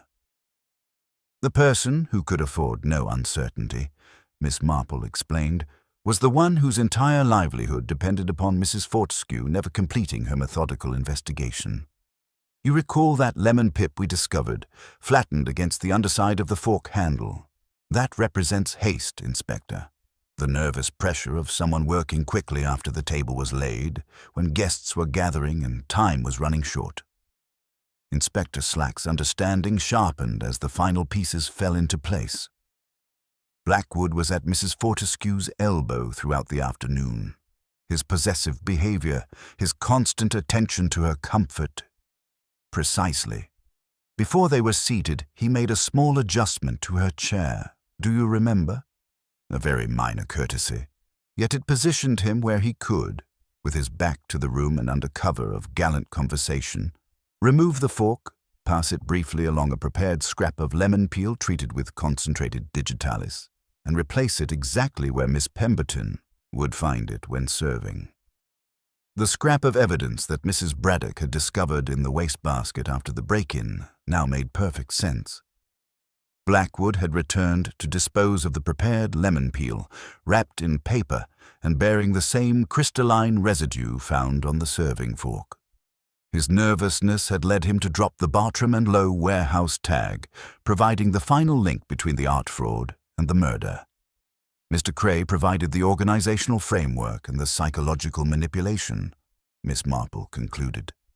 But the final fatal act, the moment when preparation became murder, that was entirely Mr. Blackwood's work. He believed his artistic expertise and social position made him too practiced in deception to be observed. It was vanity, ultimately, that betrayed him. The weeks that followed brought the complex process of justice and healing to St. Mary Mead. Sarah Pemberton's cooperation with Scotland Yard's investigation, combined with clear evidence of her coercion by Cray's organization, resulted in a suspended sentence contingent upon her continued testimony in related cases throughout the home counties. The systematic nature of her manipulation, from Cray's identification of her minor theft to his exploitation of her family loyalty, demonstrated the sophisticated psychological methods employed by the criminal network. Detective Chief Inspector Craddock's investigation revealed that the art fraud ring had been operating across multiple counties, targeting elderly collectors with valuable but poorly documented pieces. The psychological sophistication of their approach, exploiting victims' pride and shame rather than simply stealing valuable pieces, had allowed them to extract far more money than traditional theft while minimizing their risk of exposure. Harold Fortescue's mysterious cash withdrawals were revealed to be payments to buy back his own stolen property, while his wife's methodical investigation had threatened to expose the entire operation. Timothy Dane's vindication brought particular satisfaction to those who had witnessed his obvious distress throughout the investigation. His nervous behavior had been the result of genuine concern about the financial irregularities he had been forced to process, not criminal guilt. His mother's recovery from the shock proceeded steadily, aided by Dr. Haydock's continued care and the relief of knowing that her son had not been involved in the crimes that had initially made him suspect. The recovery of Harold Fortescue's genuine collection pieces proved more extensive than anyone had anticipated. Mrs. Fortescue's curiosity book, with its careful documentation of everyone who had shown unusual interest in the collection, provided crucial evidence for identifying victims throughout the region. Her methodical approach, which had initially seemed like mere social observation, had actually created a comprehensive record of criminal activity that would help recover stolen antiques from dozens of elderly collectors. Gerald Blackwood's confession revealed the sophisticated nature of the forgery operations, which had employed genuinely talented artists to create copies so convincing that even experts required detailed examination to identify them. His relationship with Mrs. Fortescue, initially calculated as a means of gaining access to Harold's collection, had developed genuine emotional complications that ultimately contributed to his psychological breakdown during Miss Marple's careful interrogation.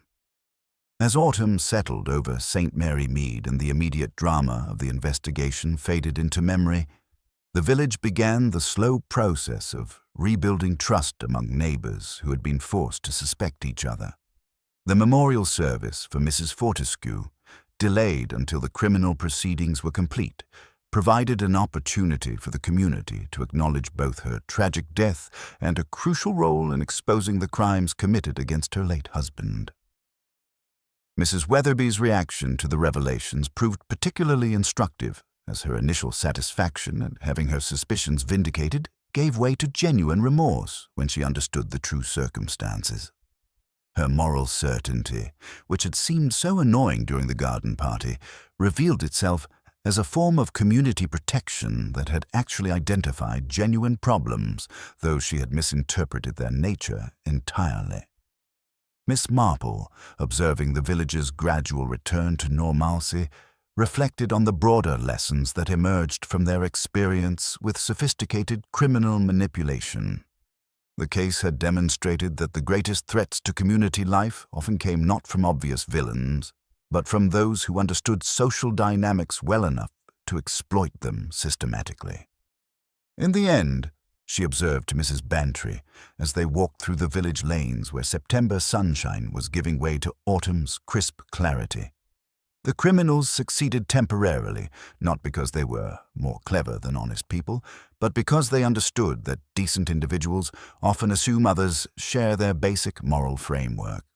When that assumption proves false, the psychological shock can be as damaging as any financial loss. The donation of the recovered Fortescue collection to the British Museum, complete with a memorial plaque acknowledging both Harold's passion for Renaissance art and Constance's determination to preserve his legacy, provided a fitting conclusion to their story. Yet as Miss Marple resumed her quiet routines of knitting and observation, she carried with her the sobering knowledge that communities like St. Mary Mead remained vulnerable to sophisticated criminals who understood how to exploit the very qualities that made village life precious. The garden parties and tea services would continue. The social fabric of the village would gradually repair itself, and life would return to its familiar patterns. But beneath the surface of renewed normalcy lay a deeper understanding of how easily trust could be exploited and how vigilantly it must be protected. The real protection lay not in suspicion or withdrawal from social connection, but in the kind of careful attention to human behavior that could distinguish between genuine need and calculated manipulation. As Miss Marple settled into her cottage that evening, her knitting needles resuming their gentle rhythm, she reflected on the faces around the conservatory table, the guilty and the merely foolish, the frightened and the fatally proud. Human nature, she mused, remained remarkably consistent in its surprises. The price of community was not just eternal vigilance against obvious threats, but the more subtle work of understanding human nature well enough to distinguish between those who deserve trust and those who would abuse it. In the end, that was perhaps the most valuable lesson that could emerge from such a tragedy. Not that trust should be abandoned, but that it should be offered more wisely, with the kind of careful observation that could protect the innocent while exposing those who would prey upon their decency. St. Mary Mead had learned that even the most peaceful English village carried within it the eternal human drama of secrets, betrayals, and the constant choice between good and evil that defined the human condition itself. The final pieces of the puzzle fell into place with the methodical precision that had characterized Miss Marple's approach throughout the investigation, though she understood that the most important work, the restoration of community trust, would require far more time than the solving of any murder mystery. Inspector Slack's return to the village 3 days later brought official confirmation of the charges that would be brought against both Gerald Blackwood and Richard Cray, along with news that Scotland Yard's investigation had uncovered evidence of similar crimes throughout the home counties. The systematic nature of the art fraud ring proved even more extensive than they had initially suspected, with detailed records recovered from Blackwood's London workshop revealing a network of corrupt dealers, skilled forgers, and financial manipulators who had been exploiting elderly collectors for over 2 years. Mrs. Fortescue's methodical investigation, which had cost her life, ultimately provided crucial evidence that would protect dozens of other potential victims and dismantle an operation that had stolen valuable antiques worth tens of thousands of pounds. The beauty of their system, Inspector Slack explained to the small group assembled in Mrs. Bantry's morning room, was its psychological sophistication. They didn't simply steal valuable pieces. They exploited their victims' pride and shame, making them willing participants in their own financial destruction. Miss Marple nodded thoughtfully, her knitting needles maintaining their gentle rhythm as she absorbed these final revelations.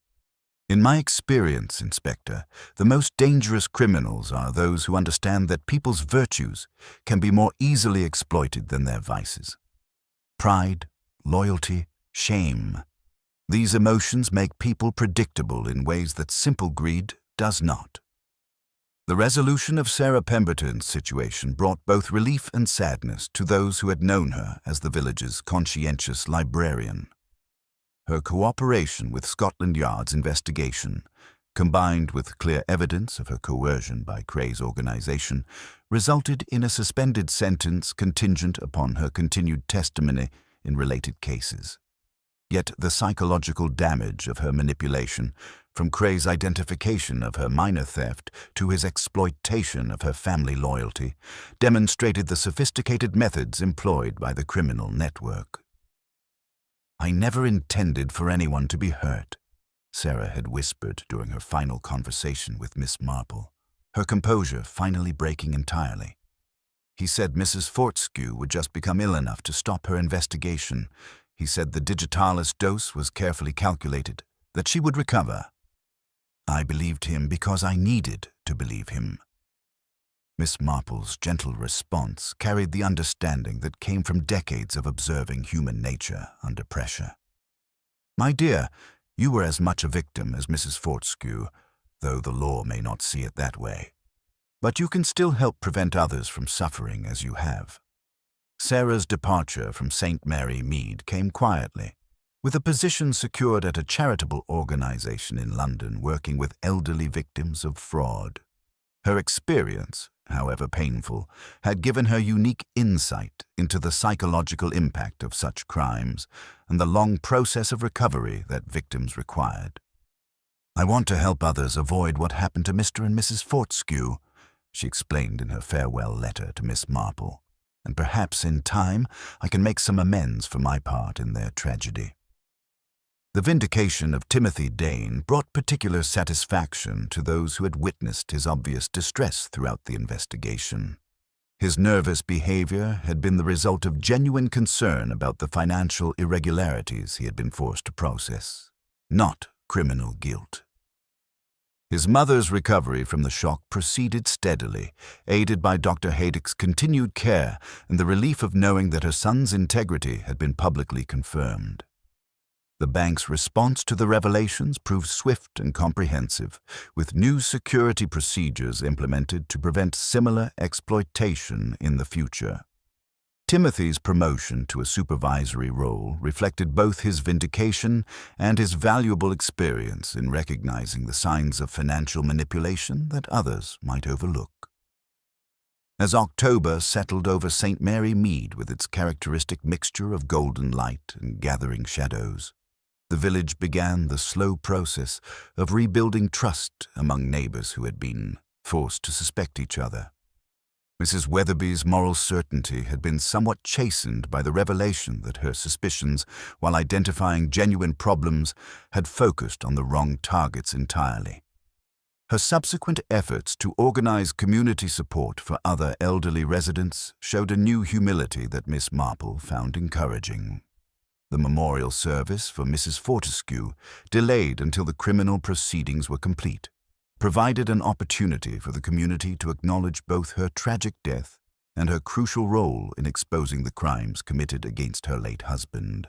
The donation of the recovered Fortescue collection to the British Museum, complete with a memorial plaque acknowledging both Harold's passion for Renaissance art and Constance's determination to preserve his legacy, provided a fitting conclusion to their story. Yet one small mystery remained, discovered quite by accident when Mrs. Braddock mentioned the missing Georgian candlestick during the final inventory of the Fortescue collection. The left-hand candlestick of the pair had not been among the items recovered from Blackwood's workshop, creating an asymmetry that troubled the housekeeper's sense of order. Miss Marple's gentle inquiry at the church hall, ostensibly about preparations for the harvest festival, revealed the missing piece serving as an improvised doorstop, wrapped in a tea towel and pressed into service when the usual wedge had gone missing. Reverend Clement's embarrassed explanation that Henderson had provided something stout when the autumn winds made the hall doors impossible to manage demonstrated how easily valuable items could be misplaced through innocent misunderstanding rather than criminal intent. The candlestick's return to its rightful place beside its partner provided a small but significant restoration of order that seemed to symbolize the village's broader healing process. Mrs. Braddock's quiet satisfaction as she adjusted the pair on the sideboard reflected the deeper human need for completeness and balance that had been disrupted by the crimes, but could, with patience and care, be restored. As November arrived with its crisp clarity and shortened days, Miss Marple reflected on the broader lessons that emerged from their experience with criminal sophistication. The case had demonstrated that the greatest threats to community life often came not from obvious villains, but from those who understood social dynamics well enough to exploit them systematically. Walking through the village lanes where familiar faces now carried the subtle wariness of shared trauma, she observed how the residents had learned to balance their natural inclination toward trust with a more discerning awareness of human complexity. The real protection, she understood, lay not in suspicion or withdrawal from social connection, but in the kind of careful attention to human behavior that could distinguish between genuine need and calculated manipulation. Dr. Haydock's informal talks at the Women's Institute about recognizing the signs of financial exploitation in elderly residents provided practical education that could protect future potential victims. The criminals succeeded, he explained to an attentive audience, because they understood that isolation and pride make people vulnerable. Community awareness and mutual support are our best defenses against such sophisticated manipulation. In the end, Miss Marple reflected as she settled into her cottage for the evening, the most valuable legacy of this tragedy was not that trust should be abandoned, but that it should be offered more wisely. St. Mary Mead had learned that even the most peaceful English village carried within it the eternal human drama of secrets, betrayals, and the constant choice between good and evil that defined the human condition itself. The garden parties and tea services would continue. The social fabric of the village would strengthen rather than merely repair itself, and life would return to patterns that were familiar, yet informed by hard-won wisdom. as her knitting needles resumed their gentle rhythm and the lamplight created islands of warmth against the autumn darkness. Miss Marple carried with her the quiet satisfaction of knowing that sometimes, at least, the forces of decency could prevail over even the most sophisticated evil, provided one understood that the real battle was not against criminal cleverness, but against the corruption of human trust itself. The case of Death Before the Evening Tea had ended not with dramatic revelations or violent confrontations, but with the patient work of understanding human nature in all its complexity.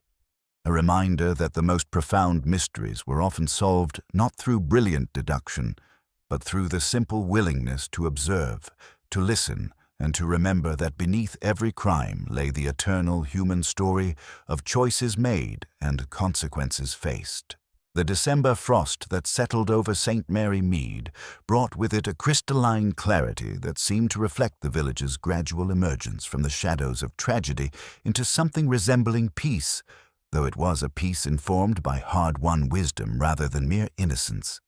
The familiar rhythms of winter preparation, the banking of fires, the careful storing of preserves, the quiet satisfaction of tasks completed before the year's end, provided a comforting framework within which the community could process the profound changes that the Fortescue case had wrought upon their collective understanding of human nature. Miss Marple, observing the village's transformation from her cottage window as the first snow dusted the hedgerows, reflected on the particular resilience that small communities could display when faced with the corruption of their most fundamental assumptions about trust and safety. The residents moved through their daily routines with a new quality of attention, not the suspicious vigilance that might have been expected, but rather a deeper, more compassionate awareness of the vulnerabilities that existed beneath even the most respectable facades. A letter arrived that morning, written in the careful script that Miss Marple now recognized as Sarah Pemberton's reformed handwriting, carrying news that demonstrated how the ripple effects of their tragedy had extended far beyond the borders of St. Mary Mead. Sarah's work with elderly fraud victims in London had led to the identification of 3 additional art forgery operations, similar to the one that had claimed Mrs. Fortescue's life, proving that the psychological insights gained from their painful experience could serve to protect other potential victims throughout the region. The methods we documented in St. Mary Mead have become a model for recognizing sophisticated financial exploitation, Sarah wrote with evident satisfaction. Mrs. Fortescue's Curiosity Book, with its systematic recording of suspicious inquiries, is now being recommended by museums and auction houses as a practical tool for collectors to protect themselves from manipulation. Inspector Slack's visit that afternoon brought official confirmation that both Gerald Blackwood and Richard Cray had received substantial prison sentences, with additional charges pending in multiple jurisdictions as the full scope of their criminal network continued to unfold. More significantly for the village's sense of closure, the inspector reported that the case had become something of a textbook example at the police college, not merely for its detection methods, but for its demonstration of how modern criminals exploited social trust and community bonds with sophisticated psychological manipulation. "Your insights about human nature, Miss Marple," Slack acknowledged with uncharacteristic humility, "proved more valuable than any amount of forensic evidence. The case has changed how we think about investigating crimes that exploit personal relationships and community trust." Mrs. Bantry's decision to establish a memorial fund in Mrs. Fortescue's name, dedicated to educating elderly residents about financial exploitation, provided a practical legacy that addressed the vulnerabilities the case had exposed. The fund supported not only educational programs, but also a network of community support designed to reduce the isolation that made elderly residents particularly susceptible to manipulation. Constance would have approved of something so thoroughly practical, Mrs. Bantry observed as she reviewed the fund's initial activities with Miss Marple. She was never one for empty gestures when real problems needed solving. The transformation of individual community members proved perhaps more remarkable than any official recognition or charitable initiative.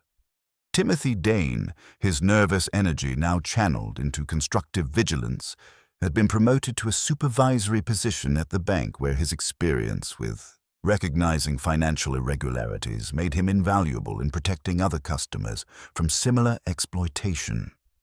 His mother, Mrs. Dane, had traded her foxglove-decorated reticule for a more practical handbag and found new purpose in volunteering to help other elderly residents navigate their financial affairs with greater security. Even Mrs. Weatherby had discovered that her natural inclination toward moral oversight could be more effectively employed through organized community support rather than individual judgment. Her leadership of a neighborhood assistance program demonstrated how the village's shared trauma had transformed potentially divisive tendencies into genuinely protective community action. Dr. Haydock's informal educational talks at the Women's Institute about recognizing the signs of financial exploitation had proven surprisingly popular, fostering open dialogue about vulnerability and manipulation that had once been considered too delicate for public discussion. The criminals succeeded, he explained to increasingly attentive audiences, because they understood that isolation and pride make people vulnerable. Community awareness and mutual support are our best defenses against such sophisticated manipulation. As the year drew to its close and preparations began for the traditional Christmas celebrations, Miss Marple found herself reflecting not on the satisfaction of justice served, but on the more complex achievement of a community that had learned to balance trust with wisdom. The residents had discovered that protecting themselves from sophisticated criminal manipulation required not suspicion or withdrawal from social connection, but rather the kind of careful attention to human behavior that could distinguish between genuine need and calculated exploitation. The evening tea services had resumed, though they now carried an additional note of gratitude, not just for the traditional pleasures of civilized society, but for the hard-won understanding that even the most peaceful English village carried within it the eternal human drama of choices made and consequences faced. Mrs. Bantry's finest china once again graced tables where neighbors gathered to share not only gossip and refreshment, but the deeper bonds forged by surviving crisis together. The recovery of Harold Fortescue's complete collection, including pieces that had been traced to collectors throughout Europe, provided a fitting conclusion to the art fraud investigation. The Renaissance bronze, Georgian silver, and Meissen figurines were ultimately donated to the British Museum, as Mrs. Fortescue had intended, creating a permanent memorial to both Harold's passion for collecting and Constance's determination to preserve his legacy, despite the criminal manipulation that had corrupted it. As Miss Marple settled into her cottage that evening, her knitting needles resuming their gentle rhythm while snow continued to fall outside her windows, she carried with her the quiet satisfaction of knowing that the forces of decency could indeed prevail over even the most sophisticated evil. The case of death before the evening tea had demonstrated that the most effective defense against criminal manipulation was not the abandonment of trust, but its more thoughtful application. Trust offered wisely, support given freely, and the patient work of understanding human nature in all its complexity. The mystery was solved, the criminals were punished, and life had returned to patterns that were both familiar and informed by experience. Yet the most profound lesson was not about detecting crime, but about the constant vigilance required to protect the qualities that made community life possible. The willingness to see past surface appearances to the complex human truth beneath, the courage to offer help when it was genuinely needed, and the wisdom to recognize when apparent respectability concealed calculated exploitation. St. Mary Mead would continue to be a place where neighbors gathered for tea and conversation, where garden parties marked the changing seasons, and where the gentle rhythms of English village life provided comfort and continuity. But it would also be a place where residents understood that their greatest strength lay not in naive trust, but in the kind of informed compassion that could distinguish between those who deserved support and those who would abuse it. a community that had learned to protect its virtues without losing them entirely. The case had ended, but the work of understanding human nature would continue, one careful observation at a time, for as long as people gathered together in the hope of creating something better than what any individual could achieve alone. And Miss Marple, with her knitting and her gentle attention to the small details that revealed larger truths, would continue to watch over it all with the patient wisdom that had served St. Mary Mead so well in its hour of greatest need.